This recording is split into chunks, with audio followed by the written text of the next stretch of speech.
Hey everybody, John Willis with Nebraska High School Gameday and Millard West. I just wanted to say a few things before we got started with this broadcast.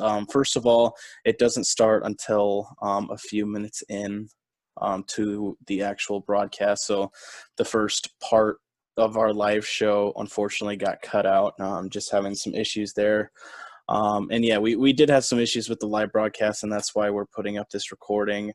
But I mean, it was amazing. We got to talk to Mike Sautter, a big name in the sports journalism world. We got to talk to James Sutfin, the superintendent at Millard West. Really thankful that he could come on with us. And then Eric Allgood, the sports director at Striv.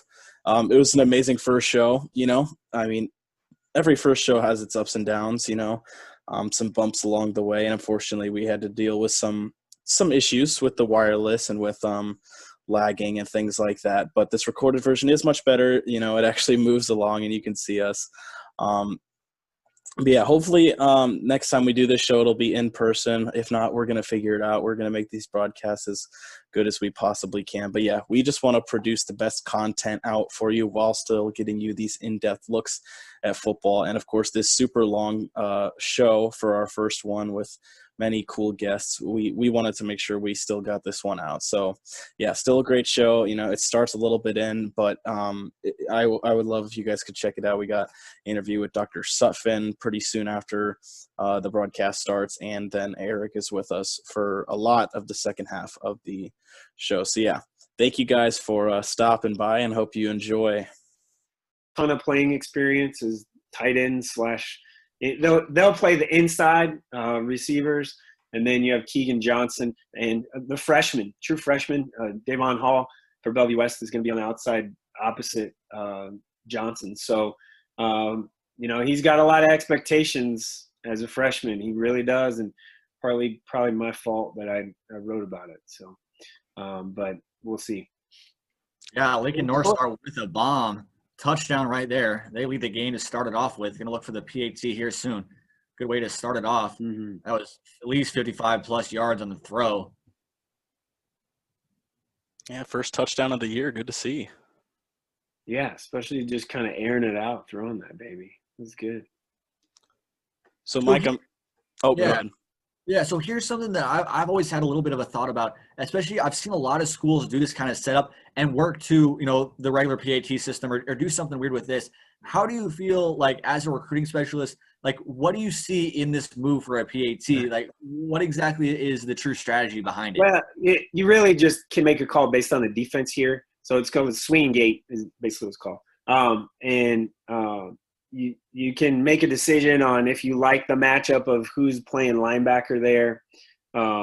If you want to, I don't know, they should probably line up regular here, unless this is just the regular point after format. Yeah, it must be. But really, you just you look at the matchups here. If there's only 4 guys there, if you feel like you can get it blocked, or if you feel like your running back can beat the 1 guy, which they're going for 2. Yeah, he got it. He catch it? I think so. Nothing here. Yeah. So there you go. That's 2 instead of 1. So I mean that matters. Or maybe you just don't have a kicker you believe in.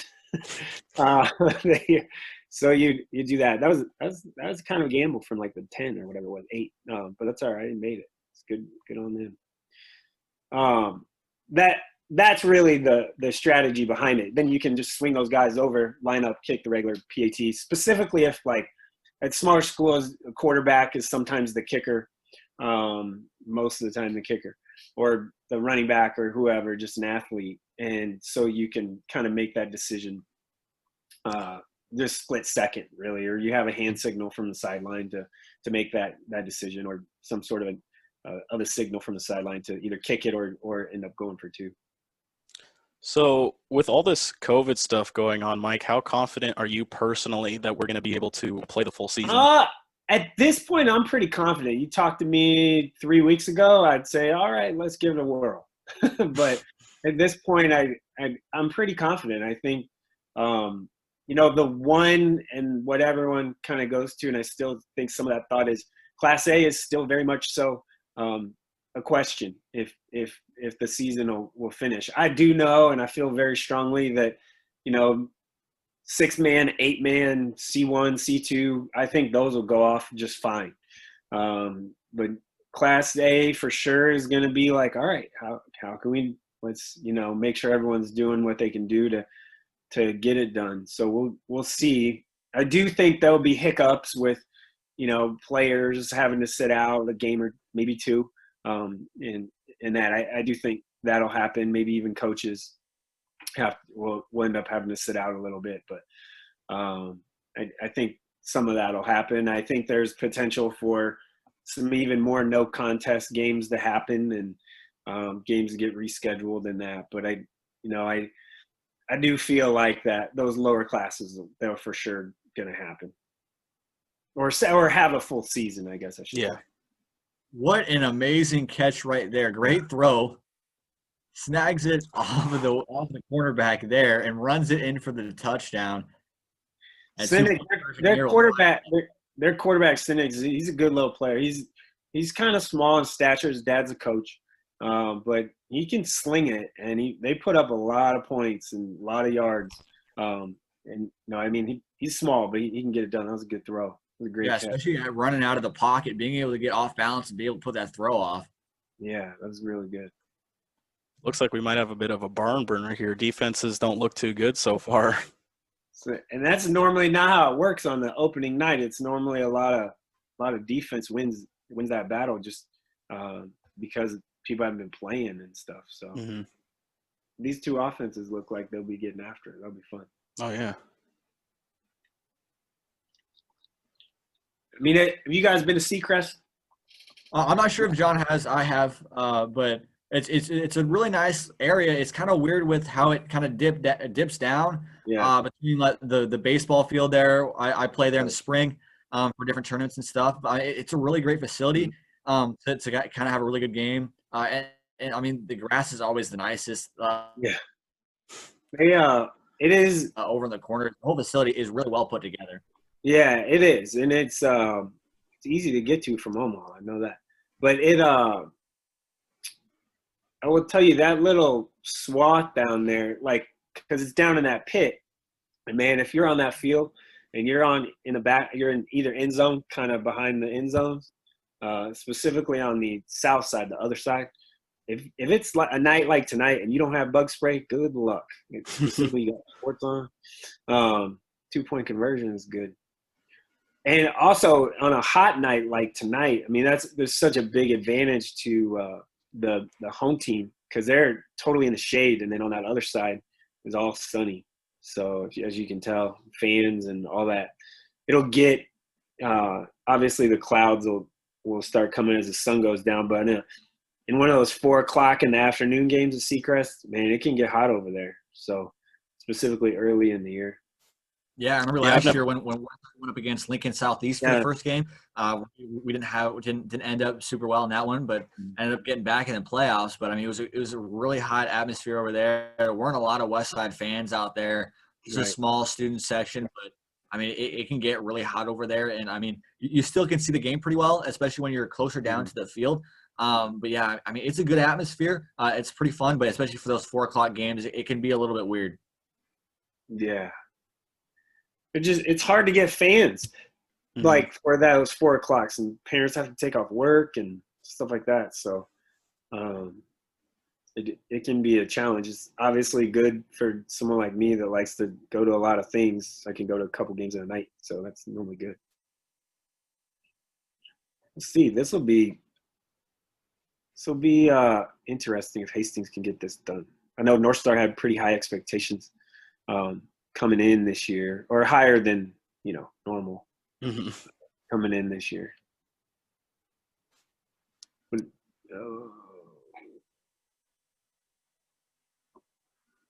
who's running the camera over here? That's all right. Take what we can get out here at this point. Yeah, any day. Yeah.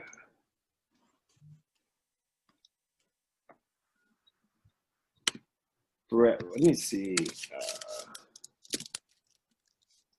I'm going to look at Hastings High's offense here from last year. See if I can find their numbers.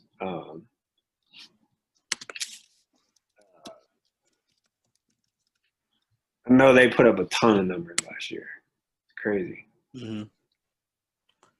Talking about Class B, I guess a little bit, Mike. Who do you like? Other than Hastings in Class B this year. I do like. I like Norris, but I think Elkhorn would be I think Elkhorn, if I was doing the ratings, I think I'd put Elkhorn number 1. They moved back down from A.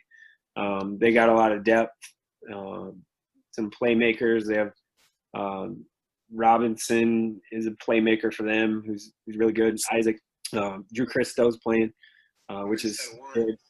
He really, really, really is good. And I think that they deserve to start the year as number 1. So we'll see if that happens. But Norris, Elkhorn, Scott, obviously I think Scott's going to always be good. I think Blair is a team that could sneak up. Dexter Larson's a really nice player for them. Waverly's going to be good, really good, run the ball a ton and just kind of pound you. So I think those are kind of the top sort of teams in B for me. Yeah, last year. So Sinek last year, Jarrett, he threw for 2,524 yards and 29 touchdowns, only 4 interceptions. So that's what I said. They sling that thing around. They don't really run it very much. Total as a team last year, they had 1,400 rushing yards. So, and they returned Shoemaker, who is the coach's kid. He's a wide receiver. He's a little guy too. Their top 2 receivers return, 4 receivers return. So basically their entire skill position offense returns for Hastings. So no real surprise, I guess, that they're putting up some numbers. Yeah, it looks like they have a really good pass offense overall. Had a really young team last year, almost all juniors. Mm-hmm. So this year we'll see a big senior class this year. Right. But it'll be interesting to see what they can do, especially against a Class 18. It's like North Star, but it'll be interesting to see the rest of this ball game. Yeah, let's see if they can. They're just gonna feel like they're gonna have to just keep scoring. It feels like they're just gonna keep going back and forth downfield. If we can get some action here, it feels like there's a lot of timeouts. But that's one thing too. That's one thing to notice too this year is generally after a score, there's a minute. After a score or in between quarters, there's a minute. Well, this year, the NFHS guidelines for COVID stuff, they're going to allow 2 minutes. So there'll be a little bit longer of a break at times. Okay. So that's something to keep an eye on, really. Obviously for broadcasting and stuff like that, and just fans in general. Did he fumble that? No. I actually had not heard of that new rule, so that's going to be interesting. Yeah, there was kind of an NSA, I guess, meet and greet media Zoom call this morning, and that was one of the things that was talked about was just make sure that you're aware that this is happening. Okay. So, yeah. So it'll be, in between court. It could be up to 2 minutes, I guess, at the ref's discretion. So, something there. We'll see if they can pop one again here. Yeah, they got great starting field position on this drive. Yeah, he's got a good amount of yards there, down to the 30. 20-yard run. All right, so we actually have a guest joining now, and that is the Millard Public Schools Superintendent James Sutfin. Awesome. Good evening, fellas. How we doing? Doing great. How are you? Doing well, thank you. I'm just having fun in my basement, Mr. Sutfin. I'm just having fun with these guys, watching some football. I'm in the quarantine zone right now, trying to stay away from people. There you go. That's a good place to be. Yeah. Hopefully I can be out next week and watch some football games live. Yeah, so Dr. Sutphin, kind of starting off with some of our questions that we have for you. First off, I know no Millard schools are playing yet, but how good does it feel just to have, fall sports happening once again? Well, when you think about where we were in March, we canceled all of spring sports. We closed our doors physically. first of all, I'm thrilled that we were able to get our second week of school completed. That's just really significant. And I've watched our athletes all summer, right? I mean, they've been smart. Their coaches have been smart. They've done the right things. We actually had competitions last night. We've got volleyball tournaments this weekend and more softball games. We have a shot if everybody stays smart and does the right thing. You know, tighten up that circle, wear that mask. Don't allow yourself to be within 6 feet of people, particularly out in the community where we know the spread has a real potential. So I'm excited, right? I'm grateful and I'm excited. In a lot of ways, I'm a little overwhelmed even.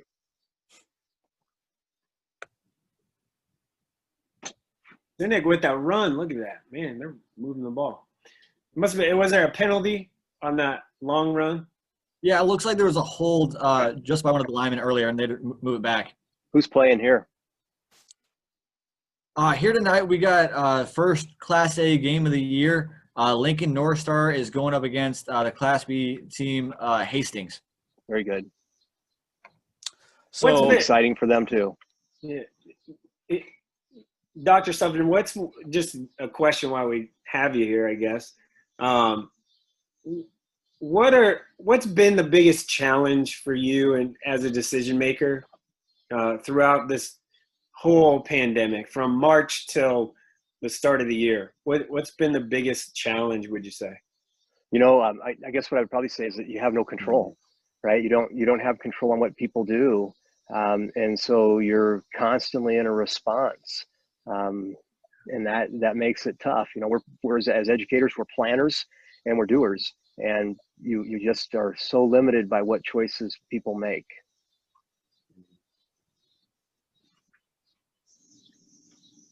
Yeah, for sure. So what I guess is the biggest thing for you, like what do you want to see out on all these sporting events, you know, with all the COVID stuff around? Like what do you want to see from the players and from the coaches? Yeah, I see a couple of things, right? First and foremost, half the victory is getting there, right? I mean, we don't know. We anticipate that we are going to be playing next week, but we don't know. There could be a quarantine. There could be a situation where all the linemen get quarantined. So what I want to see is people doing smart things in practice and smart things outside of school so that we limit that risk of not being able to play. Then the next thing I want to see enjoyment, right? I mean, we play sports because we love to play sports. And yes, winning is fun and winning is the motivation, but from where we were to now, to get to play is just huge. And then the last thing I'm looking to see that our athletes are developing, right? Are they bringing their best? Are they getting better each week? Are the practices and the routines we have set up making them better athletes so that they can keep working on their dreams and meeting their goals that they've set? So those would be the things I'd be looking for.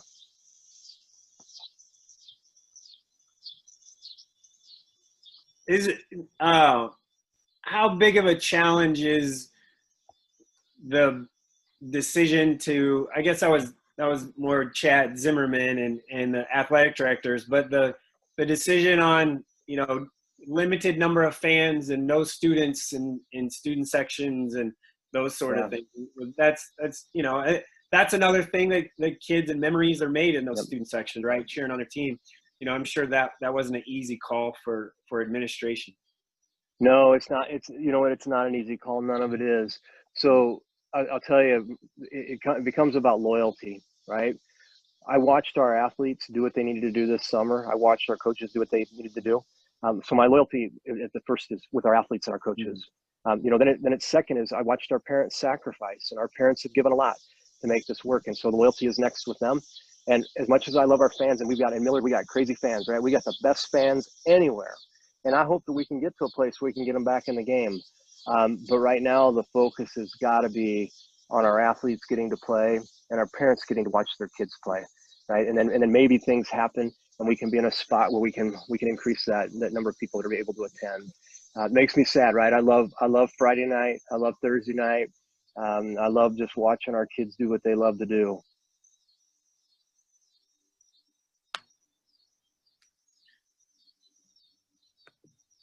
Are you gonna I did see today Lance or Mr. Smith at Millard West, he put out a call for the cutout faces, right? Are you gonna submit a cardboard cutout kind of fan face to be in the student section there, or no? Am I going to submit one? No, I probably won't. I'd have to find the time to do that, man. And this thing, my face is getting wrinkled and gray, and nobody really wants to see that, right? Maybe some student will make a cardboard cutout of me, and I just hope that they keep the shoulders broad and the biceps chiseled. If I had one, I'd ask for maybe a little addition up here like I used to have. Yeah. I'd like mine to be a different color, right? Because it's a lot grayer than it used to be.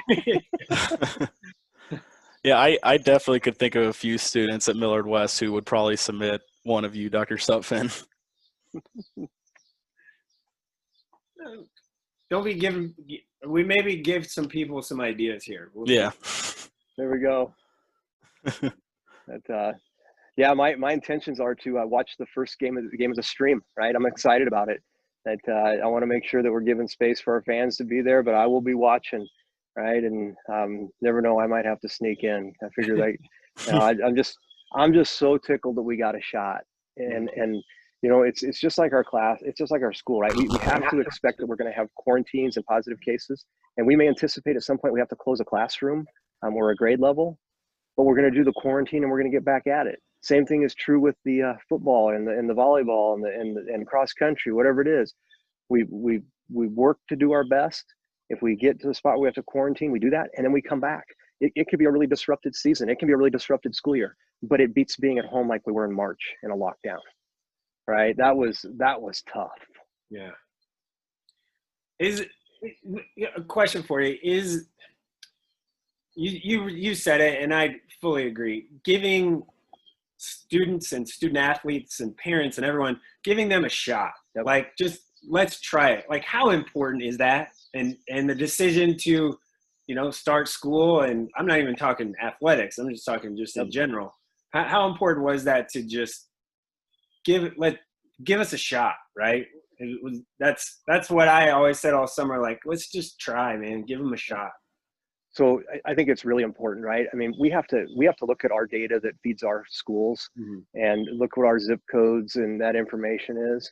And then we wanted to make sure we offered parent choice, right? We have about 4,000 students that are choosing to take the remote option, and I applaud them, right? It was a choice for the parents. But we also means we have 20,000 students that wanted to be back in school, and we want to honor that as well. It's important that we move forward, right?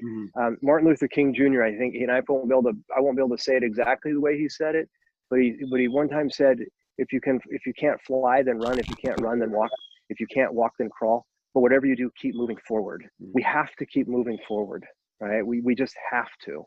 And this is an option to do that. And we're finding our safety protocols, our cleaning procedures and our sanitation procedures and the mask wearing to be very, very effective, effective against spread. What we're not finding is the fact that still people end up unknowingly bringing the virus into school. But as long as we're not spreading, we're okay, right? We know we're going to have positive cases and quarantines, and then we just monitor and we adjust, and then get back at it. We just can't lay down. Dr. Sutphin, I have an unrelated question, but I don't know if you remember, we had you on at halftime last year for the Millard West football game. Do you think we could make that happen again sometime this year? You know what? I would love to do that. Yeah, I would love to do that. Now, will it be in person or in Zoom? What do you think? Well, I mean, whatever the procedures are, we can make that work. But that'd be awesome. All right, I would love to come on, man. When we get Millard together, it's just a battle, right? Yeah. I mean that. Oh my gosh, and I think that's week 2, right? We have a Millard matchup. I can't remember which one it is, but let's get some Millard athletes getting after each other, doing their thing, and loving the game, right? Loving the game. Well, I appreciate you guys. What for you, like as an educator, as a person that wants to give the best educated purposes for high school students as well as younger students, what has been the difference for you, I guess, this last spring? Like, how do you feel the education part of it has changed from last spring to how you guys are setting up these last couple weeks? Yes, it's a really great question. Here's where I would start. we have the most incredible and amazing teachers that you can't beat them. They're unbelievable professionals, and they're carrying a really heavy load right now, right? I mean, not only are they working on sanitation procedures and wearing a mask themselves and meeting and greeting students, but they're also working with remote students. I do not know anybody that did the remote learning better than what we did in Millard.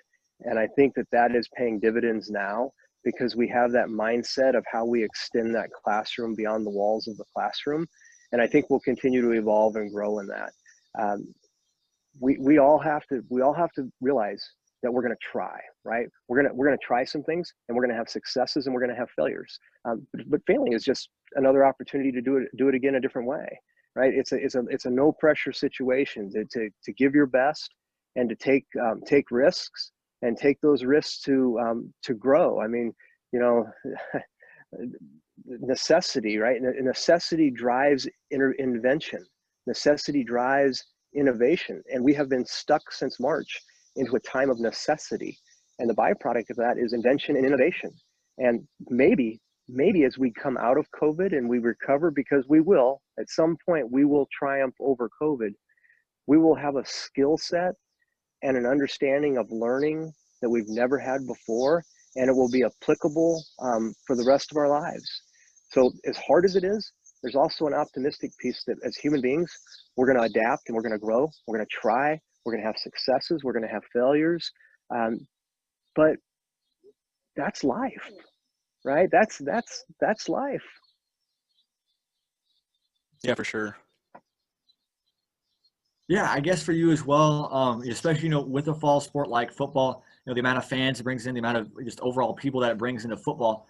Nebraska is one of the first sports to start fall sports across the country. And how do you feel like with us starting football, with no college football, most likely no college football this year, a lot of other states pushing back either to a couple weeks later or to even next spring? How important do you feel it is for this season to kind of show off everything that Nebraska high school sports and everything Nebraska high school football has to offer?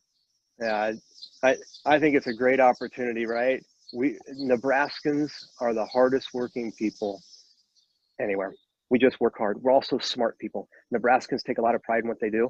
What I hope we're able to do is to showcase the talented athletes that we have, the work ethic of our athletes and our coaches, but also the good common sense that we use in order to follow safety protocols so that we get to play the game. That's what I really hope happens. And man, I'm excited for that, right? I'm excited to see us do that. Yeah, it's going to be great to have all these sports back. I know all of us can say we're really excited for it. Yeah, and as far as delaying the season or moving it into spring, there's a lot of track athletes and baseball players and soccer players last year that are still pretty low, that they missed their season. And to have another sport trump another one isn't really fair either, right? We don't know where we're going to be.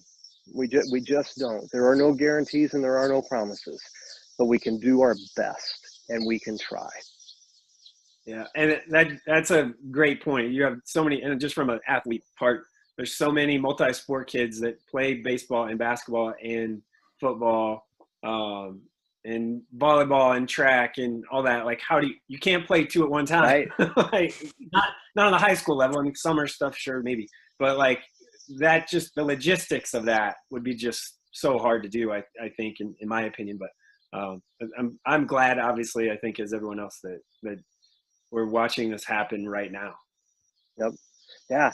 I mean, think about what you guys are watching right now, right? Yeah. It's historic. Right. This is history being made, that during a pandemic, there is a high school football game. Right. I don't know if we'll get 9 games in or not. We might only get 5 games in. We might get 7 in. We might get 1 in, right? I don't know, because I don't control the spread of the virus. I just only know that we do our very best with our quarantining, our safety procedures, our limiting our circle. Our community, if they really want this, has to really help us. And then we move forward. We move forward. That we don't have to know all of 2021. We have to know what we're doing tomorrow, right? And we know what we're doing tomorrow. We're gonna show up at practices. We're gonna show up for school on Monday. We're gonna show up to get our schoolwork done and our studies, because we've all learned and realized that the thing we say, oh, I don't want to go to school, oh my God, I don't want to be there, has now changed. We want to be there, right? Yeah, Right. School's hard sometimes, athletics is hard sometimes, but it's better than the alternative of what we've had. Yeah, no I one actually- ever says they don't. No one ever says they don't want to go to school. Never. Like, yeah. I know. This is over 20 years ago, but I loved going to school just for the social aspect of it. Like hang out, see my friends and girlfriend, or if you don't go to school, you can't go to practice and those sort of things back then. So I hated when I missed school. So I hope most people feel that same way still. I'm assuming they do. Maybe not. I don't know. I think they do. I think especially now. Yeah, now. Yeah. Yeah, I would definitely agree. I didn't realize how much I missed school until it was, gone for that long period of time. Yep. Yeah, when something is taken away from us, we sometimes realize, oh my gosh, I didn't value that the way I should have or could have. And we just have to know that now we have to really value that. As a community, we have to value that. Because the fate of our school day, our school year, our athletes, our activities, it all rests in the fact that our community is taking this seriously and doing the things that they need to do. And if we do that, we're going to have a ton of success. And if we don't, then we didn't really have a commitment to do it in the first place. This is an all-in deal, right? We all got to be 100% in to make this thing go. Yep.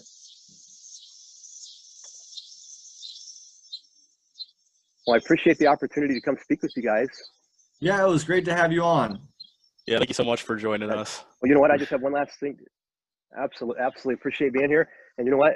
Who are we? Millard. Yes, we are, right? Come on, we are Millard. Yeah. Let's have a great fall. Let me know when I can come back on again. I'm proud of you guys for doing this game week. Looking forward to watching and listening and learning from you guys. Have a blast doing this, right?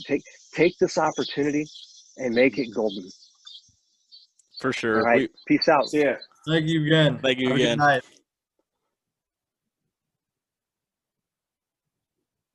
All right, so awesome. It's great having him on. With that, I'm going to open some dots. You guys like dots? No? Dots are amazing. They're not I my love favorite. Dots are my favorite, like, movie theater candy, right? Yeah.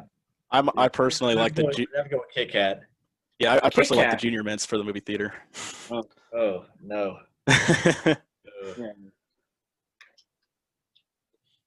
That was fun, huh? Oh yeah.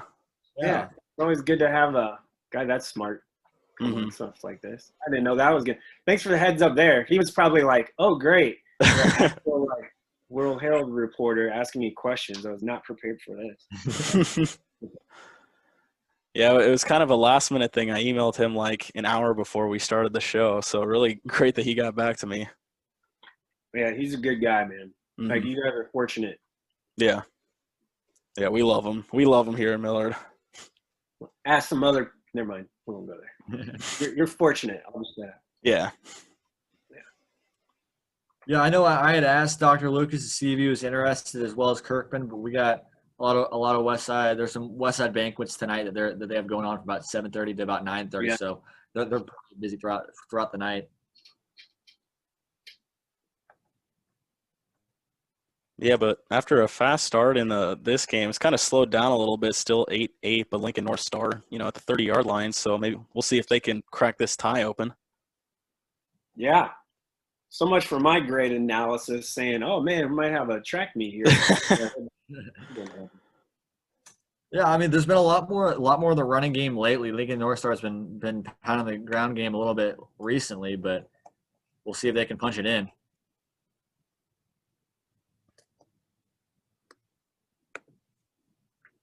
Dude, if he would have just popped that up instead of cut that up a little bit, I think he had maybe a little better. I mean, gained some yards, but looked like he could have just cut that up a little sooner and got that first down. Yeah. I know a lot of things that when I've been talking to Freund this year at Westside, I know Midwest might be looking into it too. But I know a lot of different playing styles working throughout this year. That was almost a fumble. That was a little bit of a rough play there. But yeah, so I know a lot of different options are going through, what do you, Mike, what do you feel just as a high school, like strategist, as a high school football player, what kind of setups do you usually see a lot of success in? Like, you really like to see the run pass option? Do you like to see just a more spread game? Do you like more pro style action? What is there anything that you guys have had that you've seen like common success with in like styles of play? Recently, obviously, I think Bellevue West has had a ton of success in their kind of spread it out spread game, and really what you have to have is a really good quarterback or a really good running back in those situations. Like Jay Ducker last year was phenomenal, and he was basically a quarterback on the field. He was telling the quarterback what to do at times. So losing a guy like that hurts, and they also lost Glantz, their quarterback. So that they've had the most kind of recent success. But really, I mean, it gets cold in November, and you got to be able to run the football and play defense. And I think that's something that and be able to throw it a little bit, right? You can't be just completely one-dimensional. And I think that's something that Millard West, if you look at last year, they adapted to their personnel really well.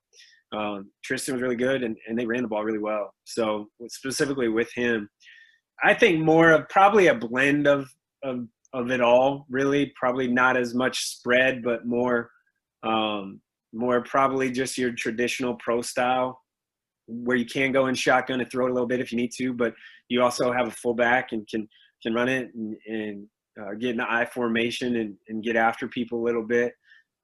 Really just depends on your personnel. I mean, and people adjusting or having the wherewithal to adjust is important, right? I think you got to adjust to what you got instead of just kind of saying, this is what we do and this is what we're going to do and this is the only way we're going to do it.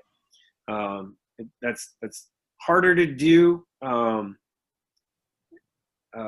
at times, but really if you have the personnel, maybe you just have to kind of adjust in the middle of the year. Maybe after game 1 or 2, you make those adjustments and you're successful at doing that. So, but I really think probably more of sort of a pro style would be my, I guess, preference. Just because you never know when it's going to snow or get cold or all of that. I know, speaking from someone who watches Millard teams a lot and played my freshman year, I know that what they teach at Millard West more than anything else is how to run the option, more specifically the triple option. And I know that's something Coach Pete has liked to do. And especially we got a really speedy running back in Zach Coleman this year, who's really good. And I mean, I think he's gonna turn some heads this year, especially with how dangerous that kind of triple option is against defenses. Mm-hmm. And that's something, I mean, they had a ton of success last year with it, a ton. Now, when they had, like, when Brody Belt was there a few years ago, they just hand that thing off to him, go, right? Like, let it go. Like, he was good. So he didn't really run the ball very much with the quarterback. But Tristan was such a good athlete that that fit really well. Yeah, Brody's I know when you talk about, like, the cold games a lot of times, we saw in, like, those November semifinals and the quarterfinals, and especially, in that championship game, being able to run the ball and having a solid defense against different teams was a huge factor. I mean, you saw in the championship game last year, I mean, Westside, was a really pass-dominant team last year, and had some troubles defensively covering the run against guys like Isaiah Harris, but were able to, I guess, figure it out to get themselves to the championship game, but it didn't really work out too well against Bellevue West in that last game. Right. And Bellevue West defense last year was phenomenal. A lot of people, everyone just talks about their offense and how good their offense was. They gave up 65 points. My kids just got home, sorry. But they gave up 65 points last year. And this year their defense might be better. Mm-hmm. So, yeah. I wanted to talk about Nate Glantz with you for a second, Mike. Of course, the transfer from Millard West, but then he went to Bell West, had a fantastic season there from quarterback standpoint, and then beat Millard West at Buell in the state semis. And then he won a state championship as a basketball player for Bellevue West. So just what do you think about, all that and how Nate has done this whole year? Yeah, obviously for him it was the right move to transfer. I think, probably weren't going to play. Tristan was the guy more so, like, at the end of their junior year, and and probably looking at it, you're like, man, I could be the backup and play and do that, or I can go if I have the opportunity.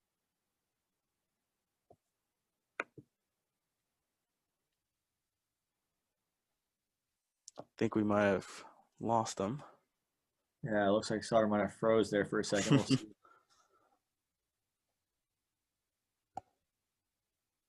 We'll see if you can come back in here. I'll contact him real quick to see he's back. But yeah, I know he was talking a lot about like last year with Big Lance.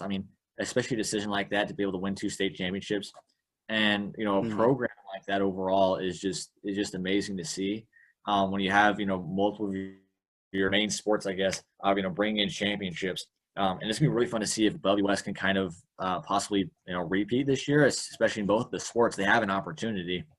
Basketball is going to be a really weird thing this upcoming fall. A lot of seniors, a lot of big seniors moving on. But, other than Bell West and maybe Omaha Central, I don't think anybody's going to be able to stop Millard North this upcoming fall. It's going to be a show to see.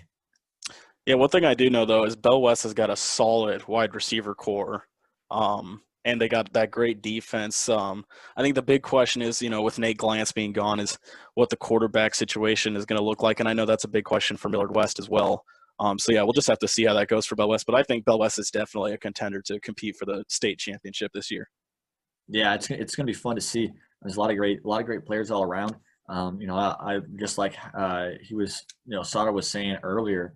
I think it's really going to be like a 4-team race, and it's can really come out on top. And we were talking, he was talking about Davion Hall, the freshman wide receiver. And I'm, as a junior, it's weird to see a guy like that as built as he is as a freshman. He's got a really, really big build, is a really quick guy, able to get out routes. And he can easily be a factor all 4 years of high school over there at Bell West, especially in a program like that. But it'll be really interesting to see how this year is going to work, if it's really even going to work, and to see all the teams that are going to be a part of it. One team. Here's a sleeper team that I want to look more into. I don't think a lot of teams are really looking for them to really do much. I know with Burke out with the whole OPS situation, I think a team that we can see sneak in there and beat some pretty big teams. I think it could be Lincoln Southeast. I really think that could be a team that not a lot of people are looking at. They had a really good season last year, beating some top teams. They had a really like a dual quarterback situation last year where, you never really knew exactly what's going to go on because both of them could really be the option guy. They had some solid wide receivers and a solid defensive core. So, I think Lincoln Southeast, they lost a good amount of seniors last year, but they still have a solid overall team. And, with Burke out, with Omaha Central out of these games, I think it could be really interesting to see what exactly Lincoln Southeast can do this upcoming year. Yeah, one thing I would like to bring up here for anybody watching, I think we are having some buffering issues and things like that, but I am recording this, and so if it ends up being really bad, the live version, we'll put up the recorded version so we can come back and watch, because we got to talk to some really cool people already, with Dr. Sutfin and Mike Sautter. Hopefully we can get him back on, and Eric Allgood, the sports director at Striv, is actually going to be joining us here any minute now. So yeah, but I do apologize if we are having issues with that, internet, Zoom, not perfect at all. Yeah, that's kind of one of the biggest issues.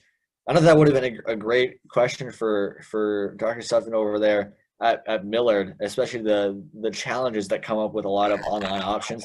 I know some people are confused about what's going on, but it'll be really cool to see. Yeah, I know that, especially the first day that we had, we were doing half days, A, B, one group comes in one, the other group comes in the other, but they still have to Zoom into the class. And so it's been interesting to see all the teachers in the school, on the same Wi-Fi trying to Zoom in all their other students. It's been a challenge so far, but I feel like our teachers have been doing really well. Yeah, Westside, we've been doing a pretty good job. We are not doing Zoom. I guess there's been some specific tech problems with it, and the fact that there's some privacy issues that I guess we weren't looking to Zoom so much. So we've been looking at a lot of like Cisco WebEx Teams They've been doing a good job for us. I mean, it's still confusing sometimes with a lot of new people of how we're setting things up, especially with modular scheduling. It can be a little bit different for us, but it's gonna be a challenge, especially for how long this can be. But I know a lot of sports fans are really excited into maybe taking a break from taking a break from being on the computer to maybe cooking it up to the TV and watching some football. I know Striv, you guys over there, working with Striv do a great job putting everything together. We're going to be doing every game we possibly can at Westside, try to get home and away games to give out to all of our fans. I know we have some things that we're going to have set up with our student section over at Westside Wired and Warrior Television. And Red Shield is looking to put together mini, smaller, how do I explain it? Watch parties essentially. So all of our games, we're gonna have mini watch parties with 4 or 5 people in different houses, and they'll send it out, and whoever has the best watch party set up gets a free award that they'll get to go to. So I mean, it's gonna be really fun to see this year about everything that's going on. And I know here at Westside, as well as everybody there at Striv, is gonna do a good job. And speaking of Striv, now joining us, the sports director at Striv, Eric Allgood. Eric, how you doing? Good. How are you doing, John? Oh, we're doing pretty good. We're watching football, live football happening in the state. What could be better than that? There are a few things like watching live football. Doesn't matter what state you're in, I don't think. Yeah, no, it doesn't. So kind of talking about, we were kind of talking about our live streams and how those are going to go, but with this unprecedented thing going on, what are you guys doing at Striv to maybe do some different things with, streaming, and how do you think it's going to go this year? Yeah, we're actually not doing a ton that's different from the past. Really what we are doing is we're helping more schools because more and more schools, due to COVID, that can end any time now, right?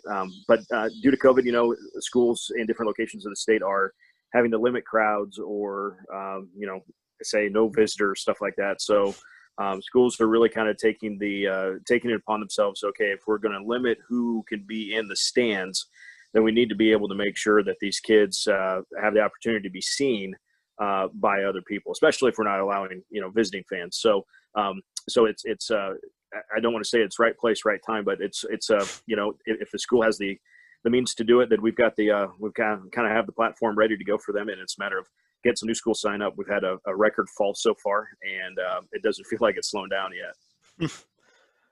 Yeah, I know we've been joking. It's gonna be sad that there's not gonna be as many fans, but one thing is our viewership is gonna go way up this year. That's true. That is one thing, and some schools are going to try to capitalize on that, and athletic directors. Hey, football's a big thing in the state of Nebraska, right? Mm-hmm. Volleyball is too, and between those two things in the fall, athletic budgets at a variety of sizes of schools, and it doesn't matter if we're talking about Hastings High and North Star there in Lincoln, or if we're talking about Mullen out in the Sandhills. The gate money from, let's be honest, the gate money from football and from volleyball games, that has a big impact on the athletic budgets for a year. So, some schools are trying to figure out, hey, is there a way we can do something within a stream that can generate some revenue? And, you're probably not going to make up all of it, but there's maybe some ways to still kind of help out your bottom line a little bit. Eric! Oh, you guys let Mike on here? Mike is sorry. the co-host. I'm sorry, I was here from the beginning. Where you been? Tending to my family, which is one of them's inside screaming I right had now. to do that real quick too. So Yeah. got home from grandma. As I'm in the basement. Still in the basement? Still in the basement. Gotcha. Yeah. All right, though. So I haven't watched any of this game until I logged on with you guys. What are we seeing between North Star and Hastings right now? Not much. Yeah, a lot early for the first minute or two. We had a couple. The passing game was a really big factor in the first couple of minutes.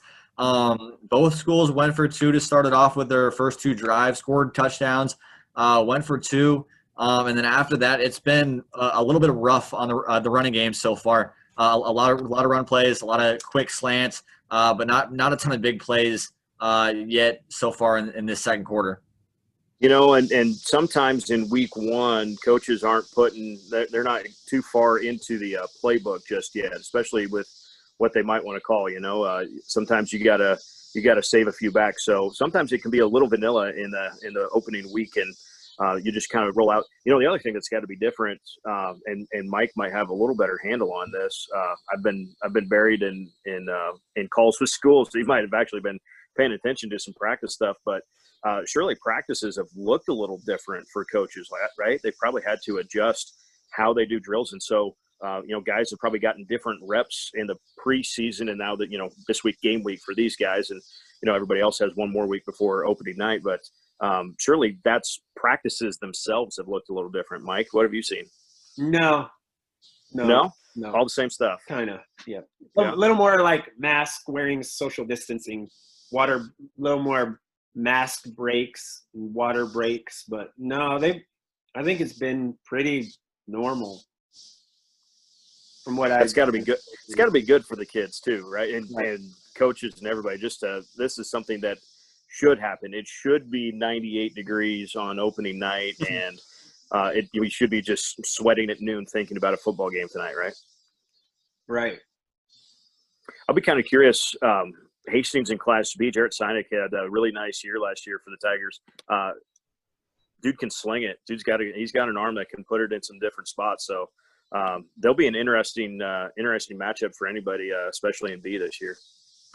Right. We were talking about that earlier. They return everybody. Well, pretty much everybody on their offense. Right.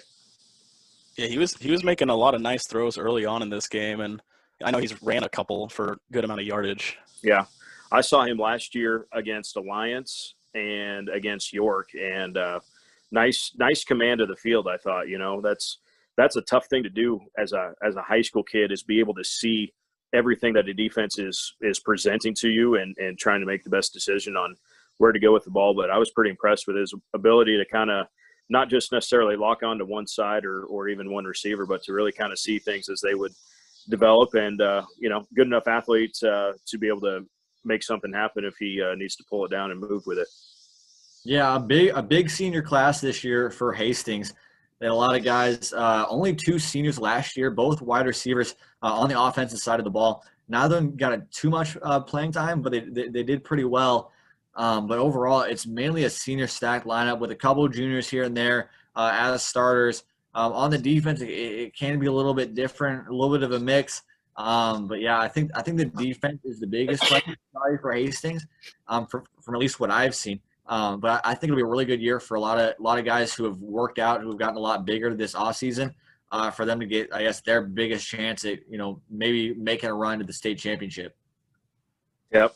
And the offseason, that's another thing that has been probably a little interesting. You know, football coaches especially, they like, you know, the day after state track, they like to have guys back in the weight room lifting, right? And I know that probably looked a little different for some schools. So as teams got into the summer, maybe they felt like they were a week or two behind as far as the development. But, you know, kids are resilient. They'll adapt to whatever situation they're thrown into. And, you know, it's football, man. It's still the most fun, I think. Eric, you didn't go to Cross Count or Blue Hill or whatever, Blue Hill. I did not. Tony did. We'll see if I get to go to a football game for a few weeks. We got enough new schools that I need to make sure that we got a lot of streams working before I can sneak out of the office and actually get to take in a game in person. I think. Yeah, you don't want to be crashing and burning. No, Ben will be out. Ben Mohorn, our creative director, will be out next week, and he's got a big project that he's working on right now. So we haven't even gotten too far into, you know, where can we send Ben? So where in Nebraska is Ben Mohorn might be a thing coming up next Friday, though. Yeah, gets a lot. You guys pay him mileage, right? Gas. You know, we make sure he has a cheeseburger waiting when he gets there. That's awful. Actually, no, I'd take a cheese. I mean, it'd be fine. That's not the worst thing in the world to have a cheeseburger waiting for you when you get to the game. No. Like, trust me, as someone that hasn't left the house for a while, I'd take going to get a cheeseburger any day from anywhere. Yeah. Kind of kind of talking about Striv here for a second though, Eric, how has, over the summer and, early or like mid-March, how has it looked different for you guys, connecting with your students and with your schools with, the pandemic going on? We got through state basketball and the world changed on Monday after state basketball, right? And it has been very different. I will say this from a live streaming standpoint. I had some family members when everything was going down there, end of March, 1st of April, and they were really concerned about me that I wasn't going out to do games anymore. I'm like, well, it's spring. There's not the same kind of games like week by week that I would normally be going to. So I didn't personally maybe feel that effect right away. Felt it when we got to May because suddenly there was no state soccer to go to. There was no state baseball. There was no track. There was no golf. There was no tennis to go to. So May felt different. And really what we missed out on, I guess, at Striv was about 6 or 7 weeks of school visits. Mm-hmm. So we weren't able to, get back into the classrooms and meet with students. Millard West has got a great thing going with the digital media, the Catalyst and everything you guys are doing on your Striv channel. We had you on the list for, I think, the second week of April, and that didn't happen. So, yeah. So that was very different, and I think this fall is going to start to look a little different too. We've already been in touch with some schools that are kind of saying, yeah, we're not really keen on having a visitor from outside of the school right now. So if we can do some stuff, online, do a Zoom. We've used our Zoom accounts extensively in the last 6 months, and that's probably not going to change too soon. Halftime of this game, 8-8, barn burner, like I said in the first quarter. I think you jinxed it, Mike. No, wow. 2 drives, 2 touchdowns, then nothing for, 20 minutes or so? Yeah. Or that was 2 straight. A whole lot of good defense. A minute and a half. A whole lot of good defense.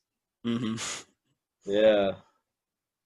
Hey, the Celtics are going to beat the Sixers, though, again. Can we watch that for a little bit? Is that legal?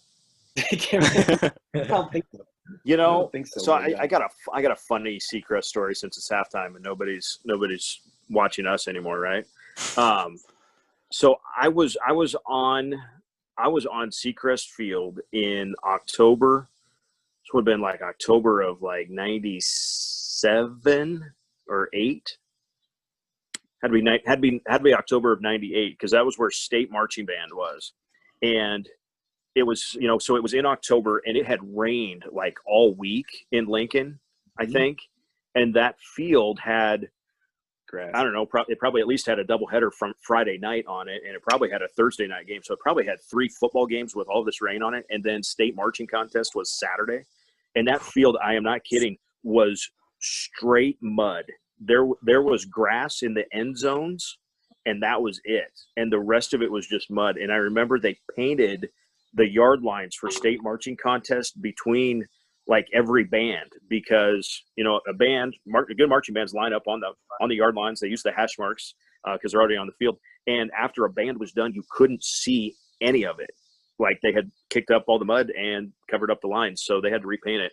So I was on Seacrest for one of the last fall events of 98. And then the next summer was the first summer of that field turf was installed.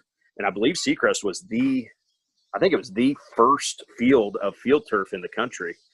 So the synthetic grass that everybody has now, Seacrest Field was the guinea pig for it. And so I remember my brother and I played golf in the Cornhusker State game. So we came up to Lincoln for the opening ceremonies, and that was one of the very first things that was on the turf at Seacrest was the opening ceremony. So we went out there and it was like, oh man, this stuff is so cool. It looks like grass, but it's not, stuff like that. So it was that. There's my funny Seacrest story from back in the day. Well, if it rains like days before that grass that they're showing right now in the south end zone, if you're down there, it can still be wet in that little kind of pit down there. Mm-hmm. Oh, I bet. It's pretty wet in that corner. Hey guys, I got real quick. So, this is sort of make fun of Eric time. Wait a minute. So, and Eric and I are friends, so I feel comfortable saying this. Did you guys catch we went to Lincoln. We went up to Lincoln, and it was so much fun. Like, oh my gosh, we get to go to the big city. I didn't say anything about the big city, Mike. It was the turf. It was the first of its kind in the country. You said something to the effect of like, we get to go to Lincoln, and so much fun. Mike, you have been in the city far too long, man. It was a good time. You kidding me? A kid from Geneva gets to go stay in a hotel in Lincoln one night. And heck yeah, that was awesome. If you don't know where Geneva is, it's basically Kansas. No, I've lived in Kansas. It's basically not Kansas. It's like 50 miles from Kansas. It's basically. Let me put it this way. It's closer to be in Beatrice to Kansas than it is Geneva to Kansas. It's pretty close to Kansas. That's what 81, is that right? What's the highway? 81. Yeah. You hit. Yep. Straight. You go. If you're going south, it's Geneva and then Concordia, Kansas. Oh no, you got Geneva, and then you aren't ready for this. You get Geneva, then you go around Strang, right? Which I actually grew up on a farm a mile east of the south turn, going around Strang. Okay. Yeah. And a lot of people in the southern part of the state have been to Strang for the wings. I remember when the Strang Tavern was open. That was open when I was little. So I haven't been to Bubba's for wings, although I know everyone that works there. So after Strang, then you get Bruning, then you get Hebron, then you get Chester. Now Chester leaks into Kansas. Chester leaks into Kansas. Geneva, then you're. I thought Geneva was past Bruning. I'm wrong. You're wrong. I thought it was past Bruning and Shickley and all that. No. Yeah. So you coming off, you get off the interstate at York, and you get to McCool Junction, and you get to Fairmont, and you get to Geneva, and you go around Strang. Although you go kind of around everybody too right now. You do. And then, Geneva has the like subway / gas station, whatever, right? No, that's Hebron. Is that Hebron? That's Hebron. That's just before you get to Kansas. 25 miles, but yeah, sure, whatever. Okay, so that's basically Kansas.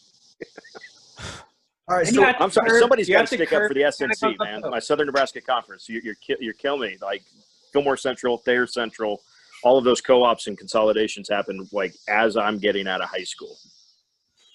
Bruning, Davenport, and Shickley. You can't ever forget Shickley, because if you do, the people in Shickley will tell you. Just remember, Bruning, Davenport is one school. Shickley is an entirely different only school. co-op, and they really don't like each other, and they prefer not to co-op with each other anyway. You're not wrong there. Yeah.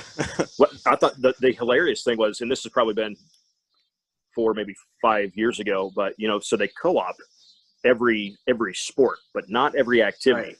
Because, and I'm going to say it wrong, so I won't say it, but one of the schools in state speech was first, and the other school was second. Now, I don't remember which one it was, so I'm not going to say it. But between Bruning, Davenport, and Shickley, they went 1 and 2 in state speech one year. I mean, and then it's like, well, for guys like me and John, it's really hard. We stick a lot on it's Class A, it's Class A all the time. Maybe a little bit of Class B, that we cover. Especially in Omaha and the Millard area, we stick that area. Maybe Kearney, maybe Grand Island. What's it like for, a guy like you who kind of works, from big city like Omaha, Lincoln, all the way to, the smallest cities out in, northwestern Nebraska. What's it like for you to be able to cover all that? Make sure you get the big city, Omaha. You know what? I will say this, Mike. I will give the big city its props, because the big city has so much stuff that, yes, as a small town kid going to the big city, it's still kind of awe-inspiring. But at the same time, it is awesome. It is truly awesome to go to Mullen, which is 100 miles from anything, and everybody is amazingly nice. And if you get a flat tire in Mullen, you will have multiple cattle trucks come by and pick you up. This is how cool Mullen, Nebraska is. About 3 years ago, we do a playoff football game, and it was Blue Hill played at Mullen, okay, in the semifinals. So we got to go do a broadcast for the semifinals. So myself, Taylor Siebert, Tony Chapman, we drive to Mullen from Henderson. Taylor is getting hooked up that night with the Nebraska Coaches Association. Every year does a leadership summit that moves locations throughout the state. So like the first day is in Alliance, and then I think Kearney High, and then I think there's one in Lincoln and another in Omaha maybe, but it's like 4 days of traveling across the state. And so Taylor was going to be picked up by Darren Boyson with the Nebraska Coaches Association. But Darren wasn't close to Mullen when we were all packed up and ready to come home. I am not kidding you when I say we left Taylor on the side of the road in Mullen, and Tony and I drove back on Highway 2 to Grand Island. Like, that's how cool Mullen is. Like, Taylor was just chilling, literally on the corner of the two major highways going through Mullen. Totally cool. Mullen, by the way, is not 100 miles. It's like 75 miles north of North Platte. Well, yeah, me personally, like I'm used to going to like those big Class A games, but I feel like, I mean, and Eric, maybe you could speak for this, but like I got to feel like those small town football vibes got to be pretty good, right? Dude, you everybody in the state of Nebraska needs to go to, and Mike can also speak to some of these, to a place like Mullen where the football field sits down the hill from the school, and the whole kind of, I say complex because there's a baseball field down there too, right? But it's also right next to the river. And so you get all these trees that are like just on the other side of the football field, and it sits down from the field. And so the guys got to come out of the school and walk down the hill. And Mullen, classic, plain yellow helmets, black jersey, very simple font, straight out of the 60s, right? And it's just a really cool place to watch a football game. And you got to get there early so you can get a spot on the fence, because there's not much for seating is the other cool thing about it. And, there's places like that all over the state that are, you kind of go back in time a little bit when you visit them. And it's super, super fun. Mullen's a great example, but like I said, there's a ton of them around. Howell's Dodge is kind of like that, in that kind of, with the basically just as one side, and then the other side is kind of like, it's almost like a dam, if you will, and the field's kind of tucked in a park. And West Point, Guardian Angels, I guess they play in Beamer. The Beamer City Park is a tremendously cool place.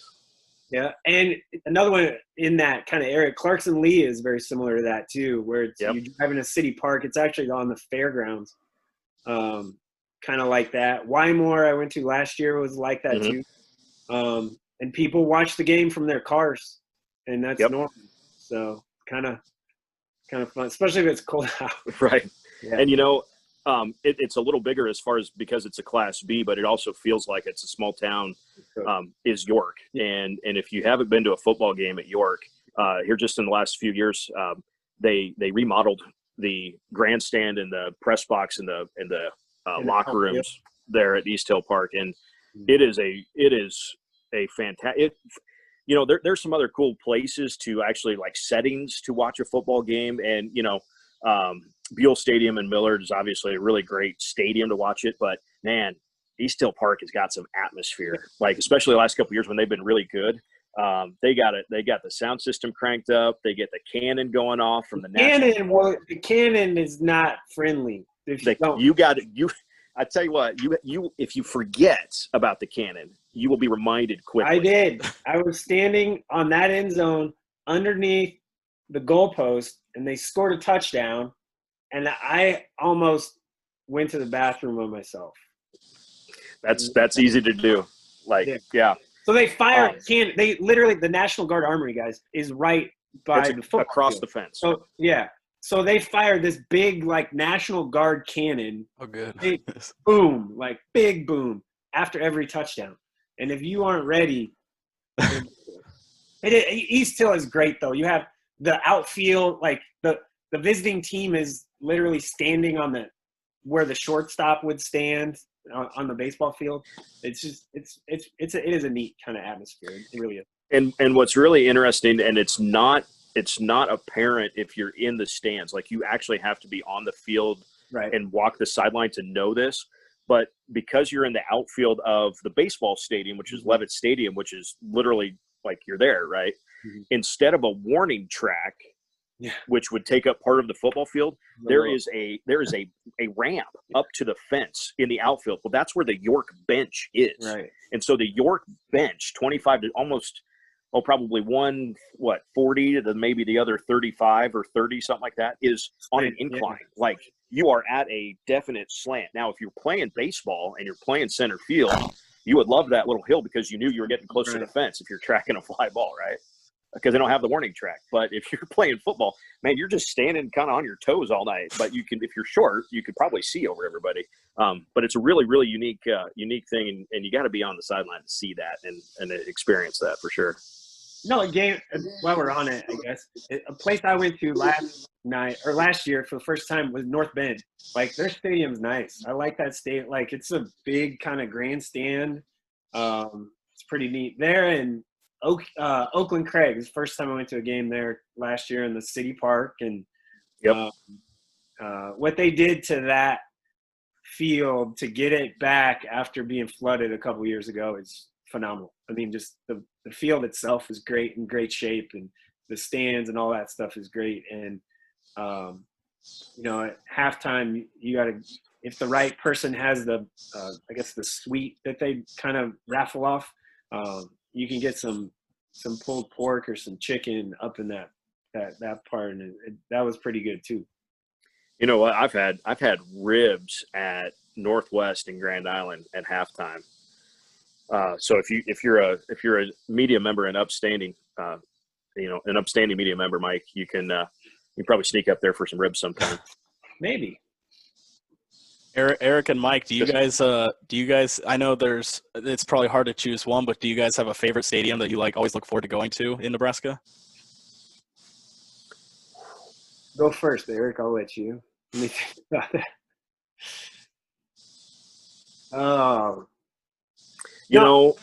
Can I give you one that I really want to go to and I just haven't been able to line it up is I really want to go to Omaha Central and be downtown Omaha on game night. I know I have to see that and I have to experience that sometime. What I've been to, I think York is probably my favorite, but I really want to see Central. I'll go reverse of that. I was going to go Beechner on a night. You have the state capitol on the other side. It's where Lincoln High, their home field. So it's kind of a cool, quirky little kind of stadium. The visiting fans, there's just really no room for a lot of people there. But if you're looking into, the state capitol is in the background. It's kind of cool. But Central is pretty neat at night. It really is. In particular, if you're on the northeast corner or that end zone looking towards downtown, it's kind of cool. Yeah. That's really what I want to see is, all the lights and downtown there. It'd be great for a little small town kid like me, Mike. Yeah, it'd be cool. It'd be cool if you could get to the big city every once in a while. I know, right? Right. I guess one thought I had with this next year, the fact that I'll be headed down there. I think week 5 or week 6. But Memorial Stadium over at Grand Island just got made this past year, and I'm not sure if you, Mike, or you, Eric, have seen it at all. Do you know any kind of the expectations for I've heard it's going to be pretty big with a really cool new facility out there. $17 million. Yeah. It's the most expensive high school stadium in the state by a mile. And then one guy donated the money. No bond issue really or anything like that. Pretty cool. I drove by it. When was I out there? Last time I was out there was sometime this spring. Or maybe it was for a basketball game. I can't remember. But I did drive by it. And it looked like it was almost done. Like it was really, really nice. Looks really good. The pictures I've seen, it looks phenomenal. And yeah, like I said, that's far and away the most expensive stadium for a high school team. And I get to see it Wednesday because we just signed up Gish actually for Striv. So yeah. So Gish activities are coming to Striv this year. Yeah. Yep. That's probably because they're not allowing visiting fans to show up to their games. It was a big part of it, I think. But it's also been something that I know we've had talks before, and timing wasn't quite right. Right. It's and maybe that's something that people don't always understand right away. That what we do at Striv is work alongside the school to help produce those games. Our staff is only 6 people, and we're not going to 85 football games every Friday night and helping people do that. So, it's a partnership with the school really on trying to pull off those streams. And what Grand Island needs is they need a really good looking stream that works really well. So they've got some different pieces that finally kind of clicked into place, and that'll be awesome. And then we work with places like Mullen, and it's been a process to kind of build up their stream and some of their equipment needs, because it's not always the most top of mind thing. And Hastings just gets a big one right out of the gate here in the second half, huh? That was a great throw. Yeah, big route to get on top of the defense like that too. So that means Hastings is now on top. Oh, no, there was a penalty. It's coming back. Man down field. Oh, man down, Ethan. See, I never got to do that, but I would imagine as a receiver, if you catch something and you go 70 yards and then you got to turn around and try to do it again, that's got to be demoralizing as a receiver, doesn't it? Kind of. You would think specifically, like, you're probably not real happy with your lineman, actually. Yeah. Mm-hmm. But, if those linemen don't do their job other times, that receiver can't catch a pass anyway. There's some give and take there. Yeah. That big nose tackle for North Star. He's a big boy. Just as I say that. So, I know I jumped on here late, folks. Who is doing the video of this game? I believe Lincoln Public Schools is just putting it up. One of their it just said there, one of the radio groups who does most of their games is connecting with just a plain video monitor, their just video camera to show it all up. I know if you go to Lincoln Public Schools on the YouTube, there's probably I know there's some audio for the specific game. But yeah, I mean, it's pretty basic setup for them. But I mean, always to be able to get sports out there to all their fans is always important. Yeah. That this is a state like what's going on with the Huskers and the Big Ten and not playing football, volleyball, and everything in the fall.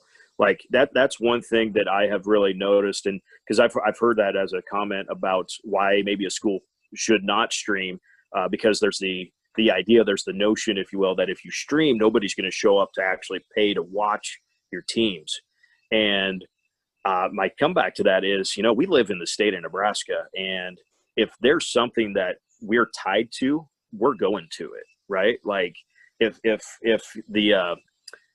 your friend from high school's daughter's friend is getting married, you're probably going to the party that night, right? Like if we have some sort of a connection to it, we're going to it. That's what we do in Nebraska. And it doesn't matter if it's a football game or a volleyball game or somebody's cousin's wedding. Like that's what we do. We show up for stuff. And so that has really not been a big deal. So I think that's probably what's kind of driving the Husker parents is a whole probably different subject than what we want to get into tonight. But the state of Nebraska shows up to stuff. Mm-hmm. We have the Husker football team has had 3 straight losing seasons, and they still get 90,000 people to pack into Memorial Stadium every week. That doesn't happen. That doesn't happen at, like, if Alabama has 3 straight losing seasons, first of all, Nick Saban's get fired no matter how many championships he's won. Second of all, they ain't selling out Bryant-Denny Stadium next week. Like that's not going to happen. So we are unique in that way in the state. Yeah, Eric, talking about fans, I don't know if you saw this. We've talked about this a little bit, but Millard West actually is doing a thing like the MLB where they're having cardboard cutouts in the stands, and you can submit that. What do you think about that? I love it. I actually got to witness it, and I know Mike did too. At state basketball, there were some teams that some families, when they were restricted to just family at the boys' state basketball tournament, people got real creative in making quick cardboard cutouts. And you might think just the idea of it sounds kind of silly, but it's a real thing to look in that stands, and when there's absolutely nobody sitting in that seat, you notice it. But when even it's just a cardboard cutout, mm-hmm. you notice that too. Like I did notice, like, it made me stop and think, wow, that actually does make a difference. And that was really interesting that I noticed at boys state basketball. So yeah, doing cutouts this fall or at whatever event. If you make it look somewhat like it's full, it's gonna have an impact on the game.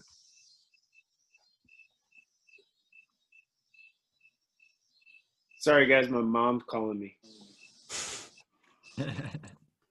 Answer that, Mike. I probably should. I'll be right back. All right. Yeah, North Star's actually driving here, so we'll see if they can break this tie. I know Hastings got to be devastated after, missing out on that touchdown and then not turning the ball over, but giving the ball back to North Star with the game still tied. Yeah, right. Especially in that not great punt attempt. Yeah. Well, and another thing to watch, guys, Hastings they like to play defense very close to the line of scrimmage. Like, they're pretty sound in their assignments, but they're not playing with the offense in front of them. Like, they're trying to mix it up with the offense as they're trying to get into their routes, and they're trying to disrupt that as much as possible. So if you got a guy that can take the top off of defense, it can look different. Obviously, Hastings has been up to the challenge so far. But, like I said, the football coaches, they're crafty guys, and they don't always pull that particular play out. But you look at Hastings defense right now, everybody's within, the deepest guy is playing off the receiver out there on the far sideline there, and he's still only 7 or 8 yards off the ball. Yeah, North Star's not helping themselves with some penalties here either, though. Oh, yeah. I actually kind of talked about it. Hastings, really good team in Class B, and then North Star kind of struggled last year but had some high expectations. What kind of statement, Eric, do you think Hastings would make if they could pull this one out? It'd be great. Like, anytime a B team could beat potentially a Class A team, they had a shot right there. That's taking the top off the defense, like I just mentioned. But anytime a B team plays an A team and the B wins, like, doesn't really matter what the records are. That's just such a jump up in just the, not necessarily talent level, but the number of bodies a Class A team can throw at the football game compared to a Class B team. That number is just truly, truly remarkable. And is honestly that's. I'm gonna cut you off. What? It depends. It depends because, Omaha Bryan is one of the largest Class A schools. They don't have a lot of kids out for football. Omaha South is the largest school as far as population in the state. They don't have a lot of kids out for football.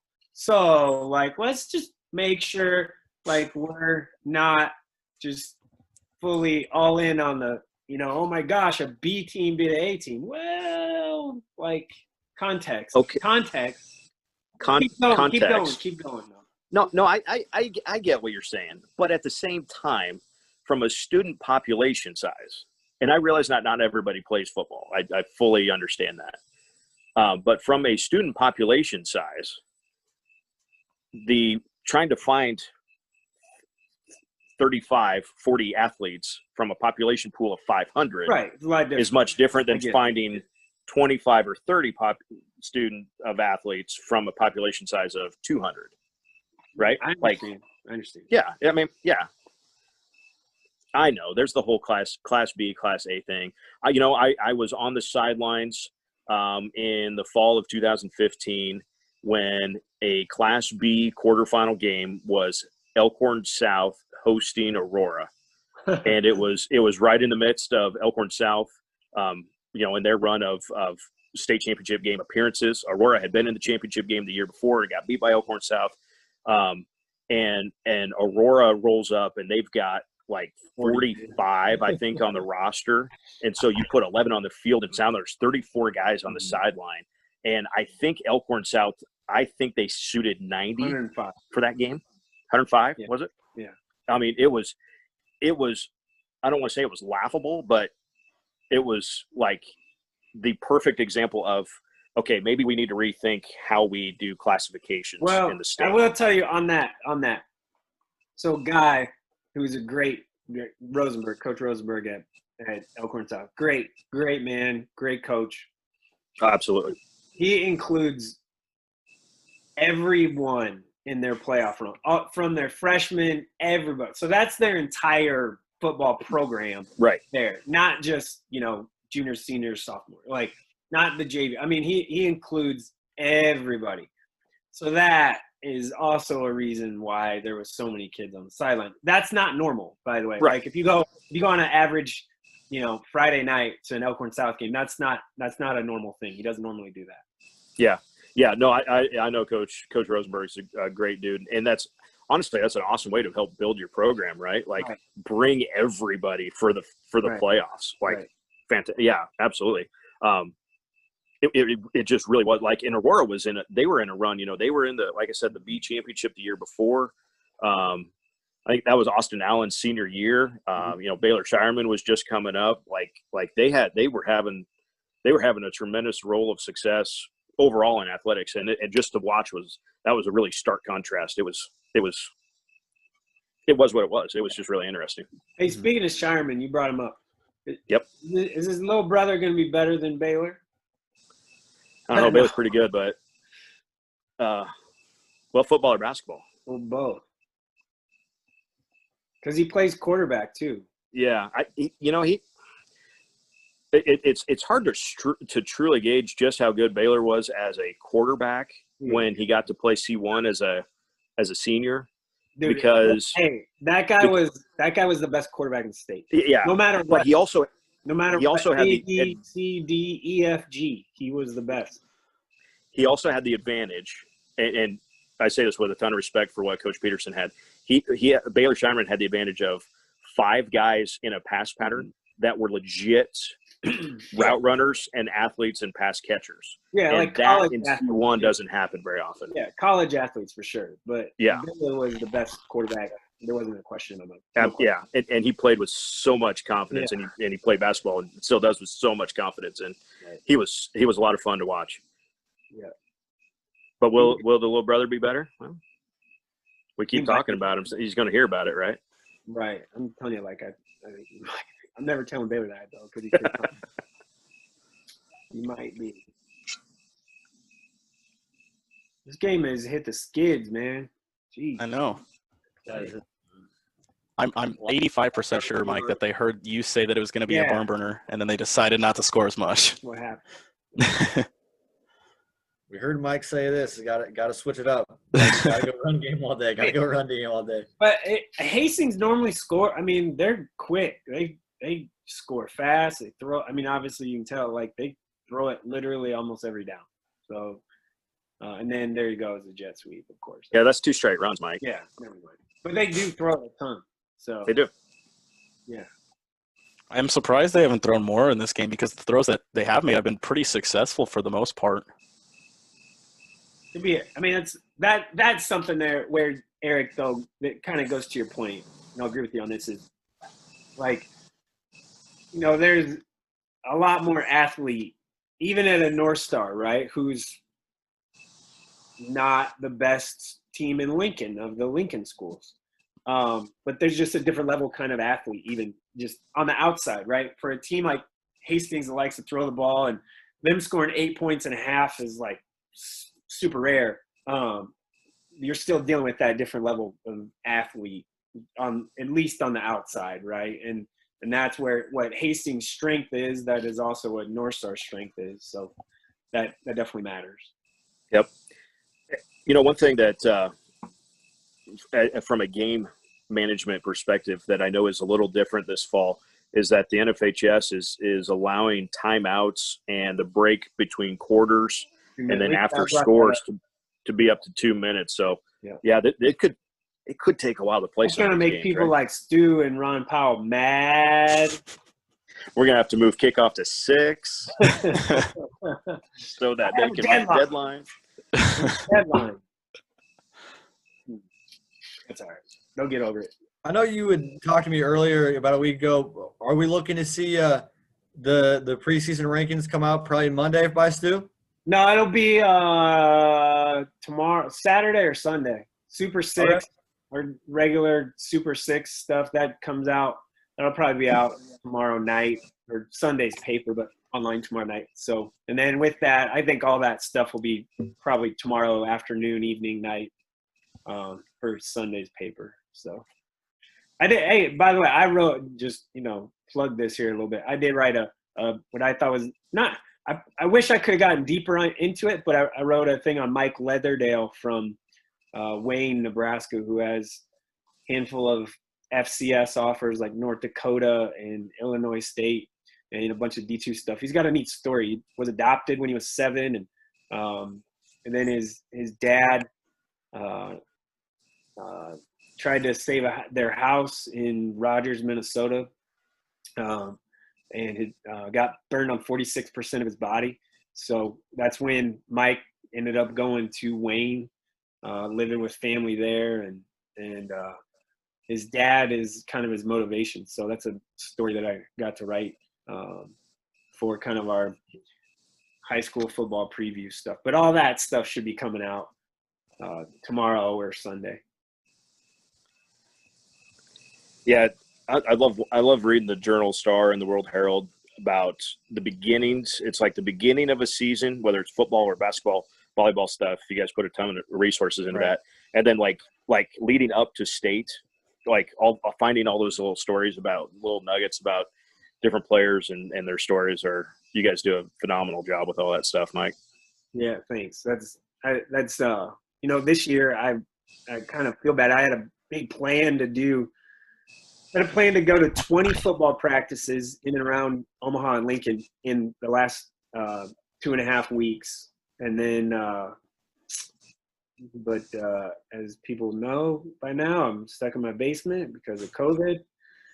So that didn't happen. So I feel kind of bad because I was looking forward to going to like Waverly and Bennington and places that I don't get to go to very often to watch practice. And I got to go to 3, I guess. So that's fine. Bellevue West and West Side, the 2 top teams in the state. Jonathan, I did say the 2 top teams. Sorry.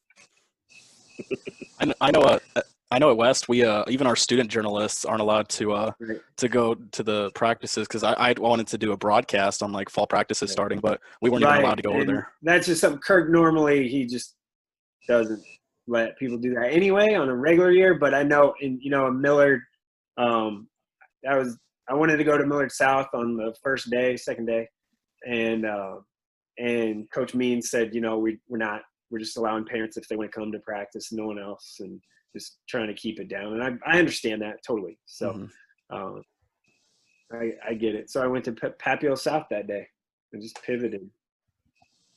Yeah, I guess one thing you did haven't really talked about, kind of a new thing this year. Elkhorn North in Class B is, starting as a school this year. I mean, it's going to be really cool for them to get their program started, see what they can do with the whole, who might be transferring from there, Elkhorn and Elkhorn South. But I guess the biggest question that I've been thinking of, especially for, you, Eric, and Mike, what do you think, like, how do you feel the switch for some transfers, I guess, going to Elkhorn North? How does that affect Elkhorn and Elkhorn South and their ability to produce as well as they have in the next, in the future? Well, Elkhorn High did it once already with Elkhorn South. So they had kids transfer in from Elkhorn, and they're basically having to do it again, kind of. I think Elkhorn North will be pretty similar to Elkhorn South eventually. Take them a couple years. They won't be very good because they have no seniors. Not be very good, but like competing for state titles, right? And just from what I've seen basketball and what I know a little bit about football there, they got great coaches though, and I think they're going to be really good and successful. It's just a matter of getting the student population older. That's what it's going to be. One kid though that's really good that would have played a lot at Elkhorn High is Shan Achara. He's a lineman. He's a really good lineman, and I think he's one kid that that's a name that down the line. He's only a sophomore, but he's going to play a lot as a sophomore. He'll be a guy for sure. And see, that's why Mike gets the big bucks, because he can actually pick you out those names. I can really only speak to the fact of like how cool would it be to be one of the first ones to go through Elkhorn North, right? Like we've established, I'm originally from Geneva. I was the last class to graduate from Geneva, but my brother was the first class to be 4 years of Fillmore Central, and my brother actually got to play. He was in the same class as Mike Brower, that set a lot of rushing records in state, and was the first guy to play 11-man football and rush for 1,000 yards all 4 years of high school. It had been done a few times in 8-man, but never in 11-man before Mike and Aaron and his guys. So like the transition of being new and for Elkhorn North, you're kind of starting from scratch, but you're also kind of not, right? You're kind of molding something from what was Elkhorn and making it something new. So being part of something new and helping build it is a cool place to be. Talk about you get to set the legacy, you get to set, kind of how other people will view your school for a while. Being those first kids to go through there, those first programs, be it football, be it volleyball, basketball, golf, tennis, all that stuff. So yeah, it would be fun to watch that grow. Elkhorn South had a tremendous amount of success right away, and they did it with really good coaches. And it sure looks like Elkhorn North is going to try to emulate that and model that as best as they can. Right. Talking about the game, actually, I think North Star's starter actually got injured on a few plays ago. They had their backup in for those last few plays, and that's why that drive kind of stalled. So we'll see how North Star is able to do without their starter. Still barn burner. It ain't mattering much who's starting or not, right? Sorry, I shouldn't be critical at all. I'm joking, clearly joking. We're fortunate to be watching at least just even a very slow stream of this. Mm-hmm. But there is football to be played in the Right. state of Nebraska, and we can all be thankful for that. For sure. Right. And I watched some on Striv last night. Actually, I watched some volleyball and some softball, and I saw some softball that was on again here tonight. So softball and golf officially start up today. So these were the first official, or yesterday, I guess, for that stuff. But they're officially underway with their seasons, and now football is officially back, and we bring everybody that's playing back next week. So. By the way, speaking of something that's interesting, Mike, I don't know if you've looked at the NSAA site, but in games you would not expect to see if it wasn't a playoff game, South Sioux City, and kids, go get your maps out. South Sioux City will play Sydney in a regular season football game in Valentine. I believe it's week 5. Yeah, because that's about the middle of both of us. Like Sydney should just go to Denver. It would be closer for them to play a game against a Denver high school. Valentine isn't that far from Sydney, is it? Valentine is 3 hours from Shadron. I know. I know where Valentine is. I've been there before. Do we have an explanation for why that setup was trying to there? fill games. Got to fill games. Find games. It's so Sydney to Valentine is 3:55, so 4 hours, 4.5 if you stop somewhere. And you probably are, so it's probably a 5-hour trip, almost 4.5, 5-hour trip. Yeah, you stop at like North Platte or something probably and go up there. Hey, Hastings got something cooking here, by the way, fellas. Could have somebody with a lead finally. Yeah, it was a big sign. It got clocked. Yeah, looks like he's hurt. Especially in these opening games, you tend to see a lot of maybe not as big injuries, but a lot of injuries just because you haven't been out hitting as hard in practice and things like that. There is no amount of running or weight training or practice that can get your body truly ready for the first game. Yeah. And to go back and revisit our discussion from earlier, that might be the biggest difference between Class A and Class B. Is the fact that if you've got 40 guys you can roll out and you can almost 2 deep most positions, that's a huge advantage over a team that's going to play 25 guys total. I saw it with York and Elkhorn South here about 4 years ago. York they were just beat up and tired by the fourth quarter because Elkhorn South, who was better, but they kept rolling out a new line offensively and defensively every possession. And, York had basically 7 guys to play both sides of the ball offensively and defensively on the line. So that was just a huge, huge advantage for a team like Elkhorn South. So that's where it gets interesting when you start to say, well, the difference between A and B, this is where it starts to show up. Guys start cramping in the second half. And yeah, you can run a lot of sprints, you can run a lot of hills, you can lift a lot of weights, and you can practice really hard, and your body it's just different playing on Friday get night. one here, I think. No. Ooh. That's barely dropped. So do they go for it here, or do they kick the field goal?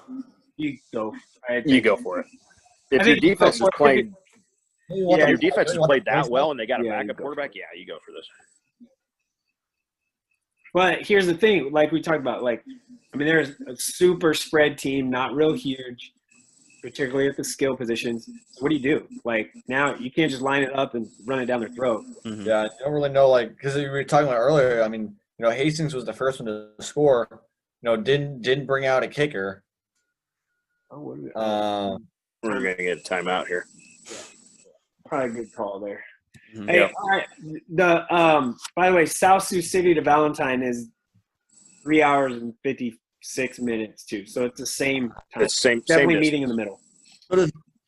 So like with that situation, would Valentine just have to okay it, or how Well, does they that probably process wouldn't. Probably wouldn't have to, but boy, like that's something that I think the NSAA, maybe not necessarily publicly on like social media channels, but I know in their communication with schools, in their communication with media members, they're really trying to impress upon everybody that, hey, this year is so different.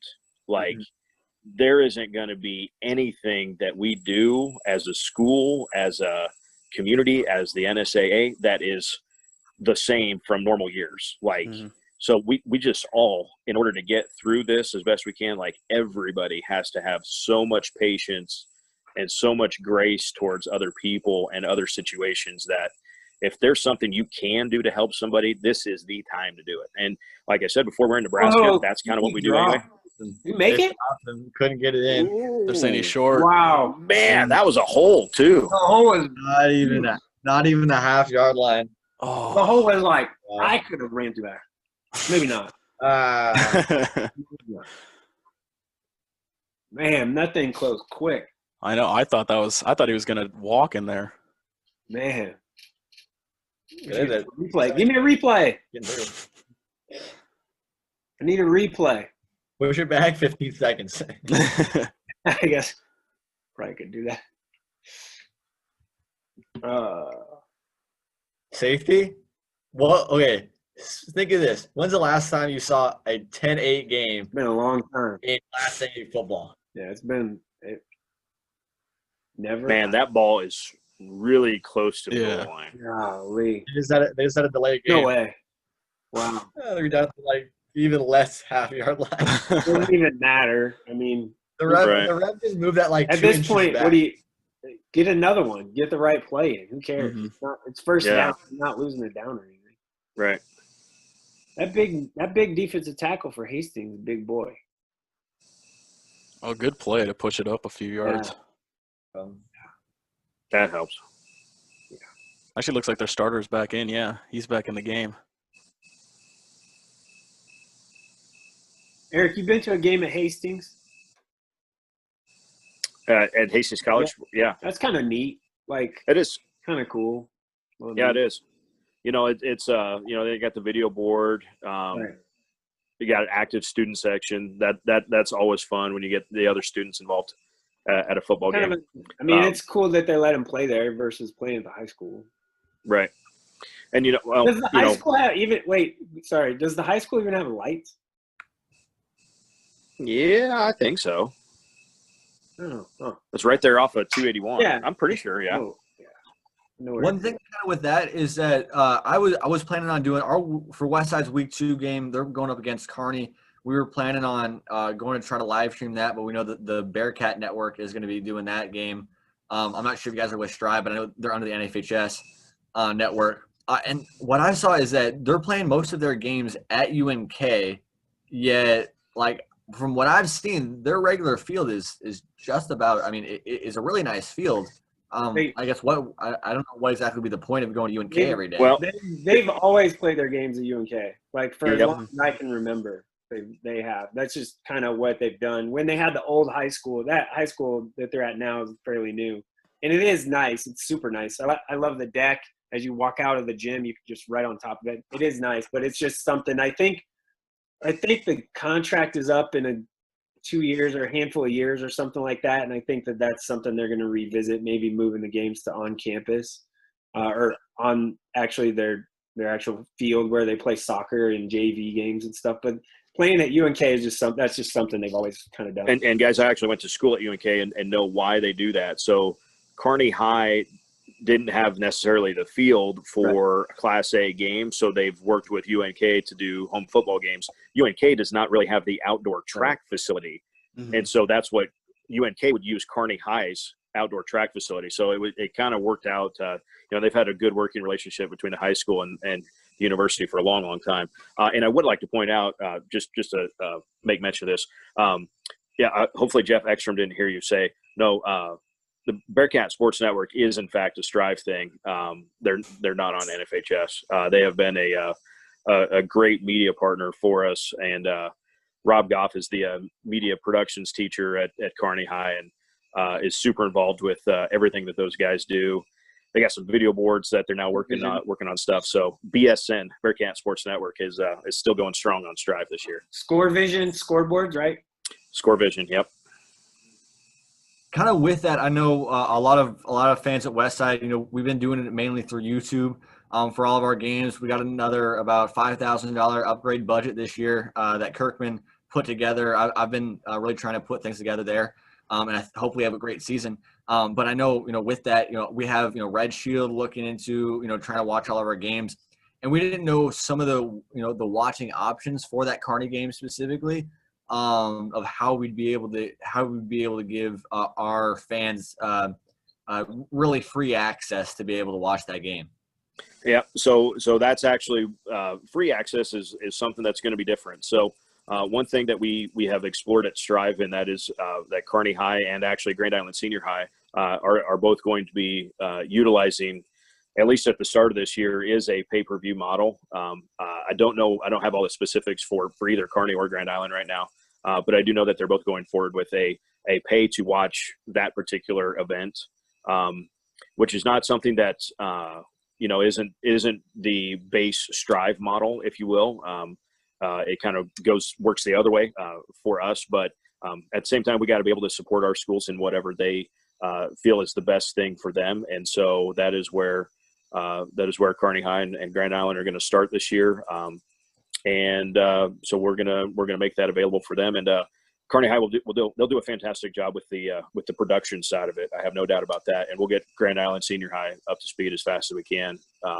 But that's how those things are going to work, at least for this fall, and we'll see what winter sports season brings us.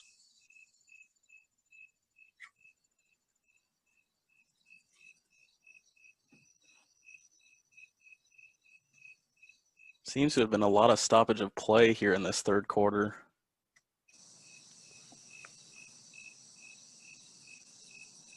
Yeah, really slowed down game. Hastings, back inside the red zone, but hopefully they can get out of this tie.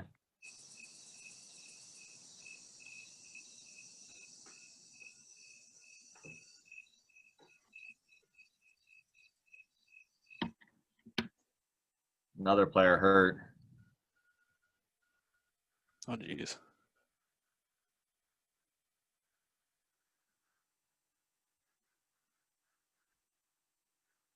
I've always heard it, and I've joked in my previous job before Strive, I was on the radio actually, and I had always read and never really had anybody try it, but I was wanting them to. I heard pickle juice was a quick relief for cramps, and mustard. So a little mustard in your pickle juice, and get back out there and keep playing. Oh, we got it. That was really close. Oh, just barely missed.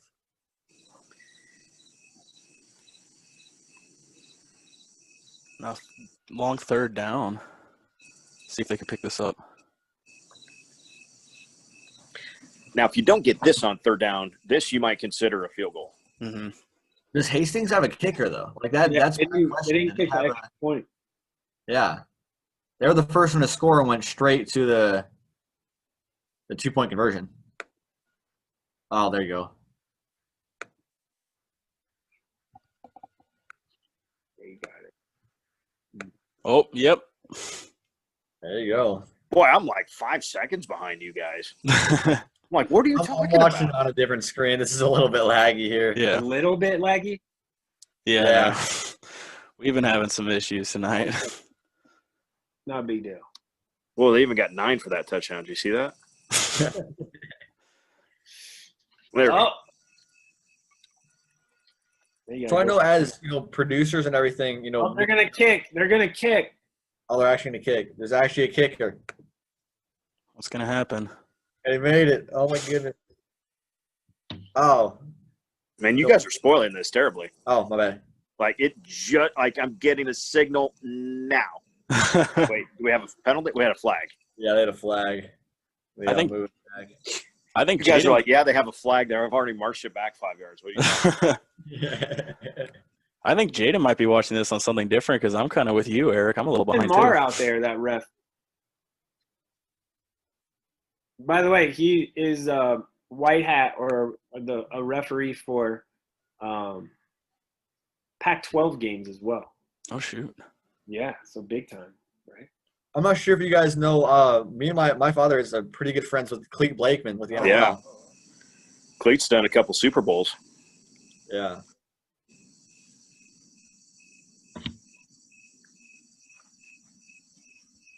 I think it's blocked. Yep. Locked. When will this madness end? Going into the fourth. Are we? Is it the fourth quarter yet? Do we know? Third now, there's not a lot of time left in the third. Boy, This game's been moving along slowly. I mean, it's 2020. It moves along slowly. I know we can just, maybe discuss ideas and kind of stuff, but I've always thought, something maybe Striv can do. I mean, it's way abstract of an idea. But I've always thought, how, small scale high school wise, how could you do a pylon cam? I've always thought that would be the coolest thing of how to be able to get a pylon cam that could be used in one of your schools. The pylon cams, honestly, they are a pylon that's been hollowed out to a certain extent because you still got to have so much padding, but they're just Right. GoPros in them. Yeah. And although in the last year, you saw the big productions of college football championship game, Super Bowl, you actually saw pan tilt zoom cameras built in there. Could it be done? Well, sure. I mean, I got a GoPro, and you let me cut a hole in a pylon, I can stick a GoPro in there and run a cord to the stream. But the idea of it is super cool. The other thing is there's a lot of pylons, right? And so, which pylon would you put it in to make it worth your time for actually running it down there? and that is what they do. Just seeing it on field level at Nebraska per se. When they put that pylon cam in, they have to kind of dig under the turf and put it. It has to be connected via a cord. It's not wireless, Right. And it kind of digs up the field pretty bad in that one little section where they do it. Probably a little easier on a natural grass, Yeah, but there's so little natural grass anymore that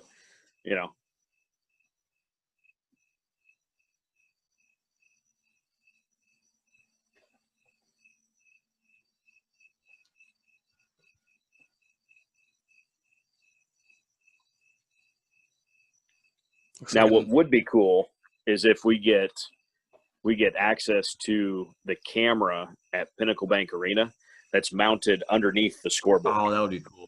And pull that into a stream. That would be cool. Or we can make I don't think I'd even show the camera from the side. I'd just do the top down view. Have you been seeing for the NBA for the bubble this? It's right on the side or the sideline of the court. I forgot what it's called. It literally just goes down. You can just see what it would be for a coach going on the sideline to watch the game. They do that for all ESPN games. Mike has seen a few ESPN games this week, right? Watching one right now. Well, this is an ESPN, but TNT. You're talking about it's Facebook's company, Oculus, something like that. Oculus. Oculus, yeah. Who's playing right now, Mike? Clippers are beating the Mavericks, not 52-41. I want the Mavericks to win in that series. I just want for my DraftKings play, I just would like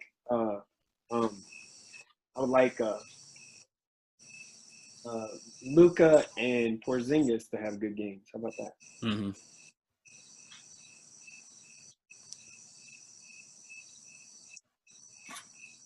Hey, by the way, breaking news. Kobe Bretz just got offered by Nebraska. Not on Twitter yet. Ooh. Nice. You're getting West Side info before I'm getting West Side info. This is my job, Dude. man. I tell you what, if you're going to beat Mike on news like that, you have got some sort of connection, like you in the room. I'm pretty sure Mike knows about the offers before the coaches do. Sometimes. The coach is making the offer. Is what I meant. I thought Kobe might have been getting one last year when Frost came to all the different schools just to say hi and all that kind of stuff. Yeah, that was sorry. You're watching me like work in real time right now. Breaking news. So check his Twitter. Here it comes. For now. I'm gonna You know what was funny? I think this was 2 years ago. Boys State basketball. I thought, I want to check. I want to look, and I want to see just how much Mike Sautter tweets at Boys State basketball. So I turned on tweet notifications for Mike, and by Thursday afternoon, I almost deleted the app. I'm like, how is it was like every rational, not even rational thought sometimes that came through just came to Twitter. It just instantly. It was incredible. Like, do you wear out the screen protector on your phone, Mike? No, I have. I've had this same screen protector since I bought this phone, which was on. If you remember, Eric, state football playoffs, my phone just quit working that Tuesday morning. Right. Wahoo was playing, it was really cold, all that. My phone just died. It wouldn't take a charge anymore, nothing. It was an iPhone like 7 or 8. So I had to go buy a new phone. Luckily, right there in Lincoln, I did. But this is the same screen protector, and it's one of those privacy ones, so people can't like look over your shoulder and see what you're doing. And I cracked it during basketball, just the protector, and I haven't changed it. I have extras, but no, I still have the same one on there.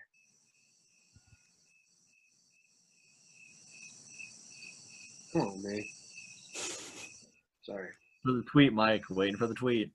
I'm gonna wait for him to do it first. I got Sure. you. Oh, there he goes.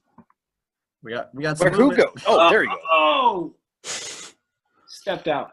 Now I don't. Here's one thing too. On just a word of advice, or anybody listening, or you guys, or whatever, as far as breaking news stuff like that. Like I will never take that away from a kid unless they don't care, right? Mm-hmm. Like unless they say go for it or something. I will never. That's their moment. I don't want to take that from them. So I let them tweet that first if they want. If they don't, it's fine. If they don't mind, that's fine. But I will never take that moment away from a kid. That's just not. It's not how I will do that at all. For sure. That's good to hear. For sure. It just isn't right. Like that's their thing, right? Like it's pretty cool, that to get an offer from anywhere, Mm-hmm. much less, like a school like Nebraska. So particularly from a kid from Omaha. So I'll never do that. I don't know. And I mean, another thing happened tonight. Kentucky offered Hunter Sallis for basketball. That's huge, right? And I kind of knew that was happening, and I waited for him to, tweet it first. It's just stuff that you don't. Being the first isn't always. Yes, it's important to be first, but it's also more important to not ruin relationships. Yeah. So that's you want to be first on stuff, but being correct and not ruining relationships is more important than being first. Mike, where do you think Hunter's going to go? Do you have any idea? True. No idea. Not Nebraska. Yeah. Absolutely not. I think he's getting close to publicly trimming down his list. I'll say that. I think he might be getting close. Yeah. Which means that he's probably getting close to doing that. As a Creighton fan, I'm pulling for him to They're in the mix. They're in the mix, man. They really are. I'm serious. Like, they're definitely not out of the conversation at all. sure. If it was me, and this is just me guessing, I would say it's if he had a top 8, because he has like 30 offers. Yeah. It would be Carolina, Kentucky, Kansas, Gonzaga. Like, think about that. That's like kid from Omaha. I know. Iowa State would be kind of 5th. Creighton, Louisville, UCLA. That'd be the 8 if I would just kind of put it together in my mind. Creighton would be that 8. Mike, there's a few championships between those 8 that you just mentioned too. No different, huh? Wow. Yeah. I think it's cool to see with Jaden Johnson going to Old Dominion. Yeah. Hold on a second. Sorry. Mike's still working. He's a busy guy. Yeah. Kobe Brett's Nebraska just happened. I know for him, with his leg issue that he had this last year that he's been really working to get back from. And then, I mean, I know, Mike, you probably know this. I'm not sure if everybody knows, is like the ability of a diver that Kobe Brett's was. I do know this. I know this for a fact. As a sophomore, he silver medal in state swimming and diving as a diver. Yeah. How do you like that? How do you like me now? You like that? Got Mike setting up everything for him. I have nothing. I lay my mantle at the feet of Mike Sautter when it comes to this stuff. Wait, hold up. Here's a good thing I want to see.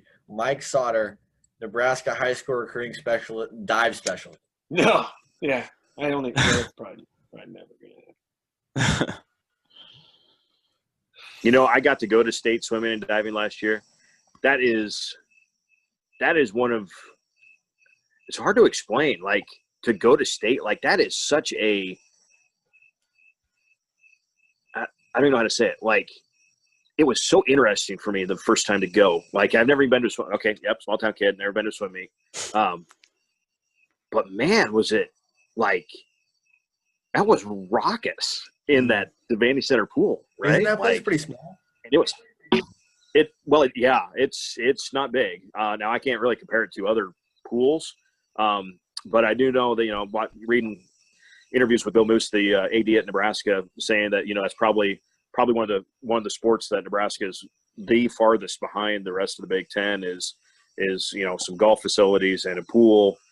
That pool is pretty sure that pool is original to the Devaney Center, which was built in '76.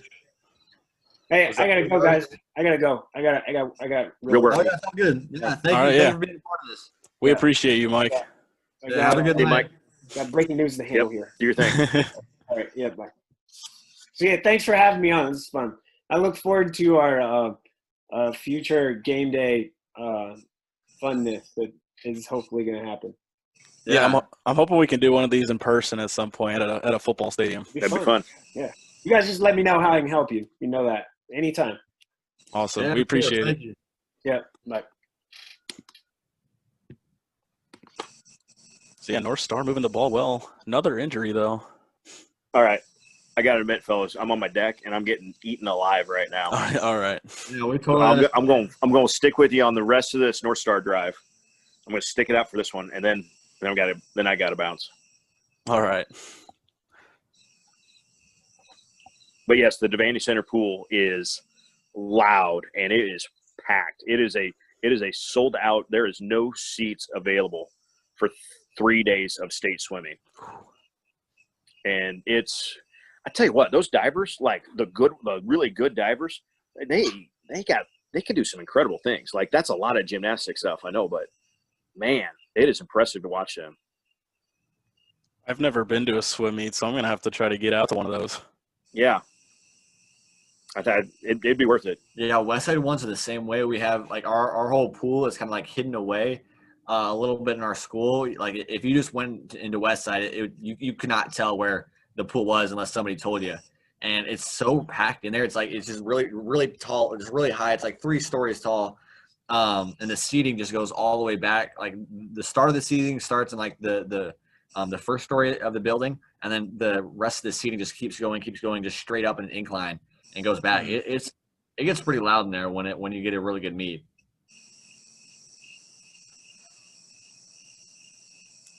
And, you know, I've noticed that swimming is similar to state track in the fact that gun goes off and those kids get in the pool and everybody starts yelling for their kid, right? Their brother, their sister, their actual kid, their teammates, whatever. I can't imagine that you hear anything in the pool except a roar. Yeah. Like it's unique. And so it's like if you put everybody at state track in one bleacher, and obviously there's a ton more people at state track, but you put them in one set of bleachers, fill every seat, and then make it a room around that, and you'd have an idea of what that might be like. Mm-hmm. So now 4th down, are they going to go for it? I think they are. I think you got to now. We got to be at least mid 4th quarter. You haven't had too many of these opportunities. Here we go. Oh, so you got the post over the middle. Incomplete. Wow. Dang. All right, fellas. Before the Bugs carry me away, I'm going to bounce out too. All right, Eric. We appreciate you hopping on. It was great to talk to you. You bet. Thanks. We'll do this again sometime. Yep, for sure. Of course. Have a great night. All right. All right. Yeah. I mean, it's been a really slow game here. Not 8-14 game. Not exactly what we were probably expecting. Hastings probably going to try to wind it down here. I'm going to get – they don't have a clock set up here, really timing. Most likely probably late in the 4th quarter, maybe mid-4th quarter. But a great way to start off this season, great way to get some more people that are interested to talk about this season and everything that's going to be going on, especially with COVID going on and all this stuff. That's, you know, there's so many questions out there for if the season's going to happen, if, you know, how the season's going to happen, and everything relating to that. And it's going to be really interesting to see how we can keep this season going. Oh, the house gone. Goodbye. Gone. Okay. Goodbye. No flags? I don't see any flags. I think we're good. Real There you touchdown. go. Well, there goes their ticking down time. Yeah, big play there. I mean, that was a dot straight over the top and took it to the house. That's what you get for playing man so much. Yeah, playing over the top. Don't have anybody back. Don't have any safeties back in zone. Playing man, especially in 4th quarter, getting beaten over the top. And I mean, that was 70, 75 yards right there. One thing I would like to address, because I've been checking the stream every once in a while, and it appears to be very frozen. And so what we're going to do is we're going to – I've recorded this on Zoom, and we're going to publish it on our YouTube channel. You know, streaming for this long, you know, trying to show you guys the game and on Zoom, it's just tough for the internet, especially when we're all doing it from our personal homes. So we do apologize if the stream hasn't been in the best condition, but the Zoom recording will definitely be better. And you guys should all definitely watch the recording because we got to talk to some cool people. You know, shout out to Mike for being with us pretty much the whole time, and Eric, he hung out with us a lot for the second half, and of course Dr. Sutfin, the Millard superintendent, him hopping on. And you know, that's the one problem about, you know, doing it online. You know, you just have problems like these, and that's why we're really hoping we could get in person to do the next one. Yeah, I mean, it's a new reality. You know, it's a new setup of what we can do. I know timing here, you know, timing for both of us to be able to do this show is going to be really cool. I hope, you know, later this fall into this rest of this, you know, fall season and then, you know, winter season as well. You know, we hope at Nebraska High School Game Day to really grow this show, you know, especially this year, and really grow this into something that you're not going to be able to find really anywhere else, not just in Nebraska, but in really the Midwest. You know, we really want to give the biggest experts like we see in Mike Sautter, like we see in Eric Allgood, that are in that are in Nebraska high school sports to give us all the best information that we can possible. To give all of our viewers here that, if you guys have been sticking around, the best experience possible. And, I know John and I have been working really hard to get this together, and we really hope that in this next year or so that we can really grow this group and get it to be a place to where we can have a really student-funded group that are wanting to give consumers a really good opportunity to get more in depth with overall high school sports, and specifically here for high school football. Yeah, and the show for today was actually very last minute. I called Jaden about, I think, 2 hours before we started. I was like, hey, do you want to just do a show over Zoom? And he was like, yeah, I can talk to Mike, and contacted a bunch of people. So this was all thrown together very last minute. And I think, other than the Wi-Fi troubles we've been having and stuff like that, I think this has gone really well. And I've really enjoyed, talking about football and bringing you guys this coverage. Yeah, I mean, it's super fun to finally be able to get back to football. Been a whole year, been since basketball season back in late or mid-March or late March. So I mean, it's been weird without high school sports for so long. But it's really cool to be back to it, and it's really cool to get to see football again. No matter the quality, no matter the setup or anything like that, it's gonna be really fun this next year, if we can have a sports season and all that kind of stuff.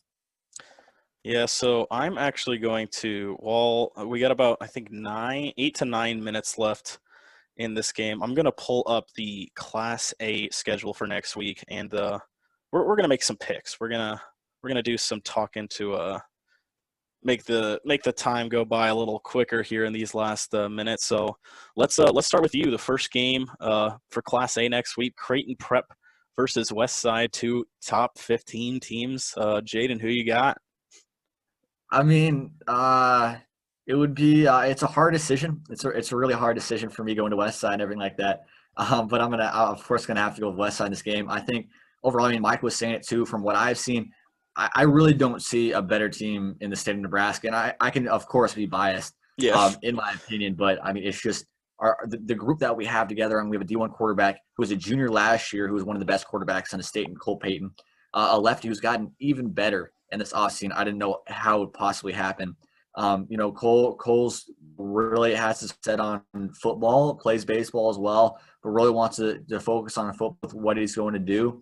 And I mean, his abilities, just being able to read defenses, being able to get it out to his other star players that he has on the team, is going to be really, really important this year for Westside. And I'm going to take Westside in that game. The one thing I think that we might see a little bit more, we talked about Raul Kulani, who is a senior this year with a great junior last year, had a little bit of injuries throughout the year, but I really see him being the really big running back for the team. Vontae's a great speed outside cut guy, but I think Westside with a guy like Raul is really going to be good for, really pounding the running game, really being able to get those short yards, which are really going to be needed, especially against a defense like Creighton Prep. You see those teams out there. But especially in a rivalry game, you never know what's going to happen. Westside's taken it the last 2 years, 3 straight games, 3 straight blowouts. And I'm not going to lie, I would love to see another blowout as a Westside fan. I think it'll be a little closer than last year, especially with the first game going on. But I think Westside will take it handily. I'm going to take about we'll say a 41, probably about 41-21. I'm going to go with in this game. I mean, yeah, you touched on most of it. I'm going to go with Westside as well. Like you said, they're probably one of the best teams in the state going into the preseason, and I see a great catch there on the sideline to put them at the 2-yard line. But yeah, I'm going to take Westside as well. So now moving to another Class A game that day, Elkhorn South and Millard West, again, 2 top 10 teams. Who do you got? I'm going to go with Millard West in this matchup. I think Elkhorn South is going to be a really good team this year. They're not quite good. I don't see them being as good of a team as they were last year. They were a solid team, a solid bunch. But with, some of the guys they're losing to Elkhorn North, as well as some seniors that they lost last year, they still have they're a really solid team, and they have the ability to scare teams. They are I'd say, a lower of the pack top 10 team, maybe 11 or 12 if some things go wrong. But I don't see them getting blown out too much. I don't see them really getting, way out of games. But I think Millard West, with the running game that they're going to push together, I like to call it like a Navy-style offense with the triple option. But I think, with Millard West, just bringing in people year by year to get better, and the program that they have, I really see Millard West taking that game and going 1-0 to start the season. Yeah, I mean, if there's one thing I know about Coach Kirk Peterson is that his team's always ready to go. He's always got a great defense and a great run game, and I'm really excited about some of the running backs that Millard West has this year. And Zach Coleman, quarterback situation, don't really know what's going on there. It's gonna be a game day decision for West, but the defense is going to be good. I think it's going to be a low-scoring game, but I'm going to take Millard West as well in that one. So let's keep moving forward. Got some good games in Class A, some more rivalry games. So first game of the day is Scotts Bluff and Columbus. Jaden, who are you taking? I'm going to take Columbus with this. I mean, Scotts Bluff is a great Class B team. Going to the championship last year, and I really think Scotts Bluff will give Columbus a little bit of a fright. I think it'll be a game somewhat like we see here, but Columbus really is going to work the ground game a lot better. But this could be a possible upset that I could see. I totally see that in the other option, but I see really Columbus with the decent team that they had last year, and a lot of returners coming this year, that they'll have a good chance in winning that game. So another touchdown by Hastings now puts them up by 19. So Hastings now taking control of this one. But yeah, back to what you said, I'm actually going to take Scotts Bluff in the upset just because they had such a great season this year, and I think they're going to carry that momentum into this next year and open up the season strong. And especially after seeing Hastings, they're handling Lincoln North Star very well, especially here in this fourth quarter. So yeah, I'm definitely I'm going to go with Scotts Bluff in that one and kind of an upset. So then you got Bellevue East and Norfolk. That is I'm not gonna lie, I'm not too familiar with the way those teams have worked. Bellevue East was not a great team last year, nor was Norfolk. It's a lot of matchups between some lower class teams. But I mean, I think from what I saw from last year, and the way Norfolk is set up this year, I think Norfolk's going to take that game up against Bellevue East. Bellevue East not the solidest of teams going in there. They run a lot of setups like Omaha Northwest does last year. That's one of the things that I saw was very similar in their offensive styles. I think Bellevue East does have a good chance to make this a close game. I think it will be a close game. It'll be a low scoring game, but I'm going to take Norfolk taking that win. Yeah, I'm right there with you. Like you said, not as familiar with those teams being, from this area, but I'm going to go with you as well. So far, other than Scotts Bluff and Columbus, we're kind of pretty even. But next game, North Platte and Aurora. What you looking for in this one? I'm going to take Aurora. I know Mike was talking about it earlier, as well as Eric. They've been a team that is able to get the playoffs almost every year in Class B. They had a little bit of trouble earlier in the season last year against Adams Central. They beat Kearney Catholic. They lost to Wahoo, who would have been their state championship team last year. But I really do think that Aurora can come back and really get a good outing up against a team like that in North Platte. North Platte, one of the more bottom feeders of Class A in the last couple of years. And I'm going to take Aurora in that game, especially with just their second half presence. And the last couple of years, they've had a really good defense up against a lot of Class B schools. I know that, the difference between Class A and Class B can be different sometimes, especially for, a lot of Omaha people like you and me. But I see Aurora taking that game to start off the season. Yeah, I'm with you. I've looked at North Platte a little bit, and I just don't think they match up well against this team. And I think that Aurora will be able to handle this game. So next game is Lincoln High and North Star. I'll kind of start on this one. I've seen North Star play against Millard West the last few years. They've just struggled a lot, and I think Lincoln. They're not the best team in Class A, but they're not horrible, and so I'm gonna pick Lincoln in this one. What do you think? Yeah, I'm taking Lincoln High in that one as well. Lincoln North Star, that was we saw right now, is getting beaten pretty handily by a Class B team. And if their starting quarterback, like we saw earlier, did get hurt, did come back into the game. We're not 100% sure if he's going to be 100% next week. But yeah, I see Lincoln High taking that game. It's going to be a little bit of the Lincoln bottom feeders a little bit for that week's matchup. But I'm going to take Lincoln High in the Lynx over there. So now probably the game of the week next week. The game of the day for Friday. Millard North and Millard South. I'll kind of start with this because from Millard area. I really like how Millard South is being put together this year. I think they got a lot of solid guys. And I think they're going to be a tough team to beat this year. I know Millard North is always in the mix, and they have a great team again this year. Struggled a bit last year, didn't do too well, but I think they'll come out this year swinging a lot better. I think this will be a close game, but I do think Millard South will win this game. Yeah, I'm going to be just about the same with you. The thing is, I think this game is going to overtime. I think it's going to be shown in the trenches, and it's going to be shown late. I believe, Millard South, talent-wise, is going to be the better team going up into that matchup. Millard North has a great team, and especially in a rivalry game like that. We saw last year, Millard North going up against Millard West and Millard South last year gave both those teams a little bit of a fright. And Millard North almost took down Creighton Prep, who was another really great team last year. And I think Millard North really forces games to be won in the fourth quarter. And with the people that they've added this year, it's much of the same. I don't see Millard North being able to be a top 10 team this year. It's really unlikely. They're going to have to get some big wins. But I think if they're going to want to have an upset option, this is going to be the big game that they're going to want to have for a win. But I really do see Millard South. You got Urban over there. Isaiah Harris was a senior last year. Won't be with them this year, but still with their running game. All Millard schools really work the option offense, which, very well, John, over at Millard West. But overall, it's going to be an option game. It's going to be a run game, but it's going to be a quick up-tempo run game. I think Millard South will pull it out late. So now I got Lincoln East and Pius the 10th, and kind of similar to maybe the Lincoln High and North Star game. I don't like how Pius has been the last few years. I think they have continued to get better, but I just don't think they're there yet. And Lincoln East is a well put together, or maybe not super well put together, but I think that they'll be able to win this game. Yeah, Lincoln East is probably, when it comes to football, probably the second best school. Looks like we got pick six coming in here. Wow. That's not a great way to end off the game with 4 minutes left. That someone will probably ice it for that one. Yeah. Even if it wasn't iced already. But I think Hastings is really showing off that they have a really good squad in Class B. That is a team to maybe take down Scott.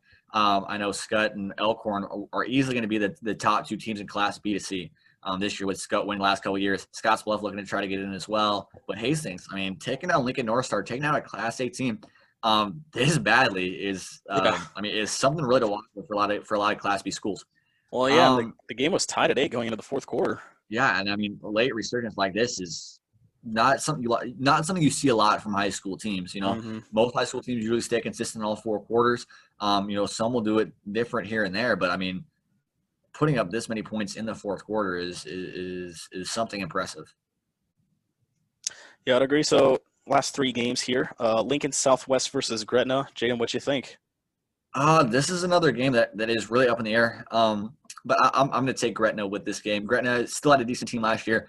Weren't really able to take down many of the top teams, but Lincoln Southwest is another Lincoln bottom feeder that hasn't really been doing much this last couple of years.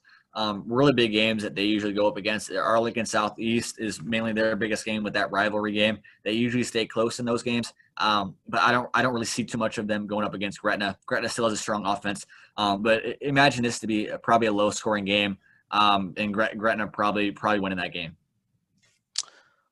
Yeah, I'm with you. I think I even think Gretna could win this by multiple scores. I think Gretna will be able to handle their business in this one.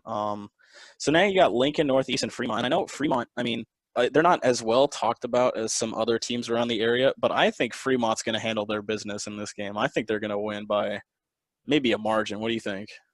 Yeah, I'm thinking somewhat of the same.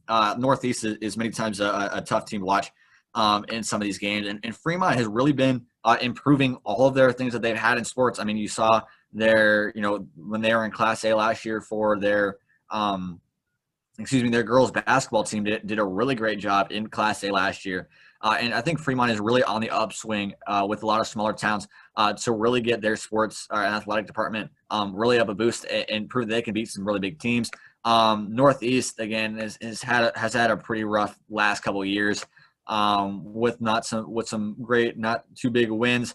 And we saw, this last year, Fremont went up against Lincoln Northeast last year. It was a 21-0, a pretty big blowout there.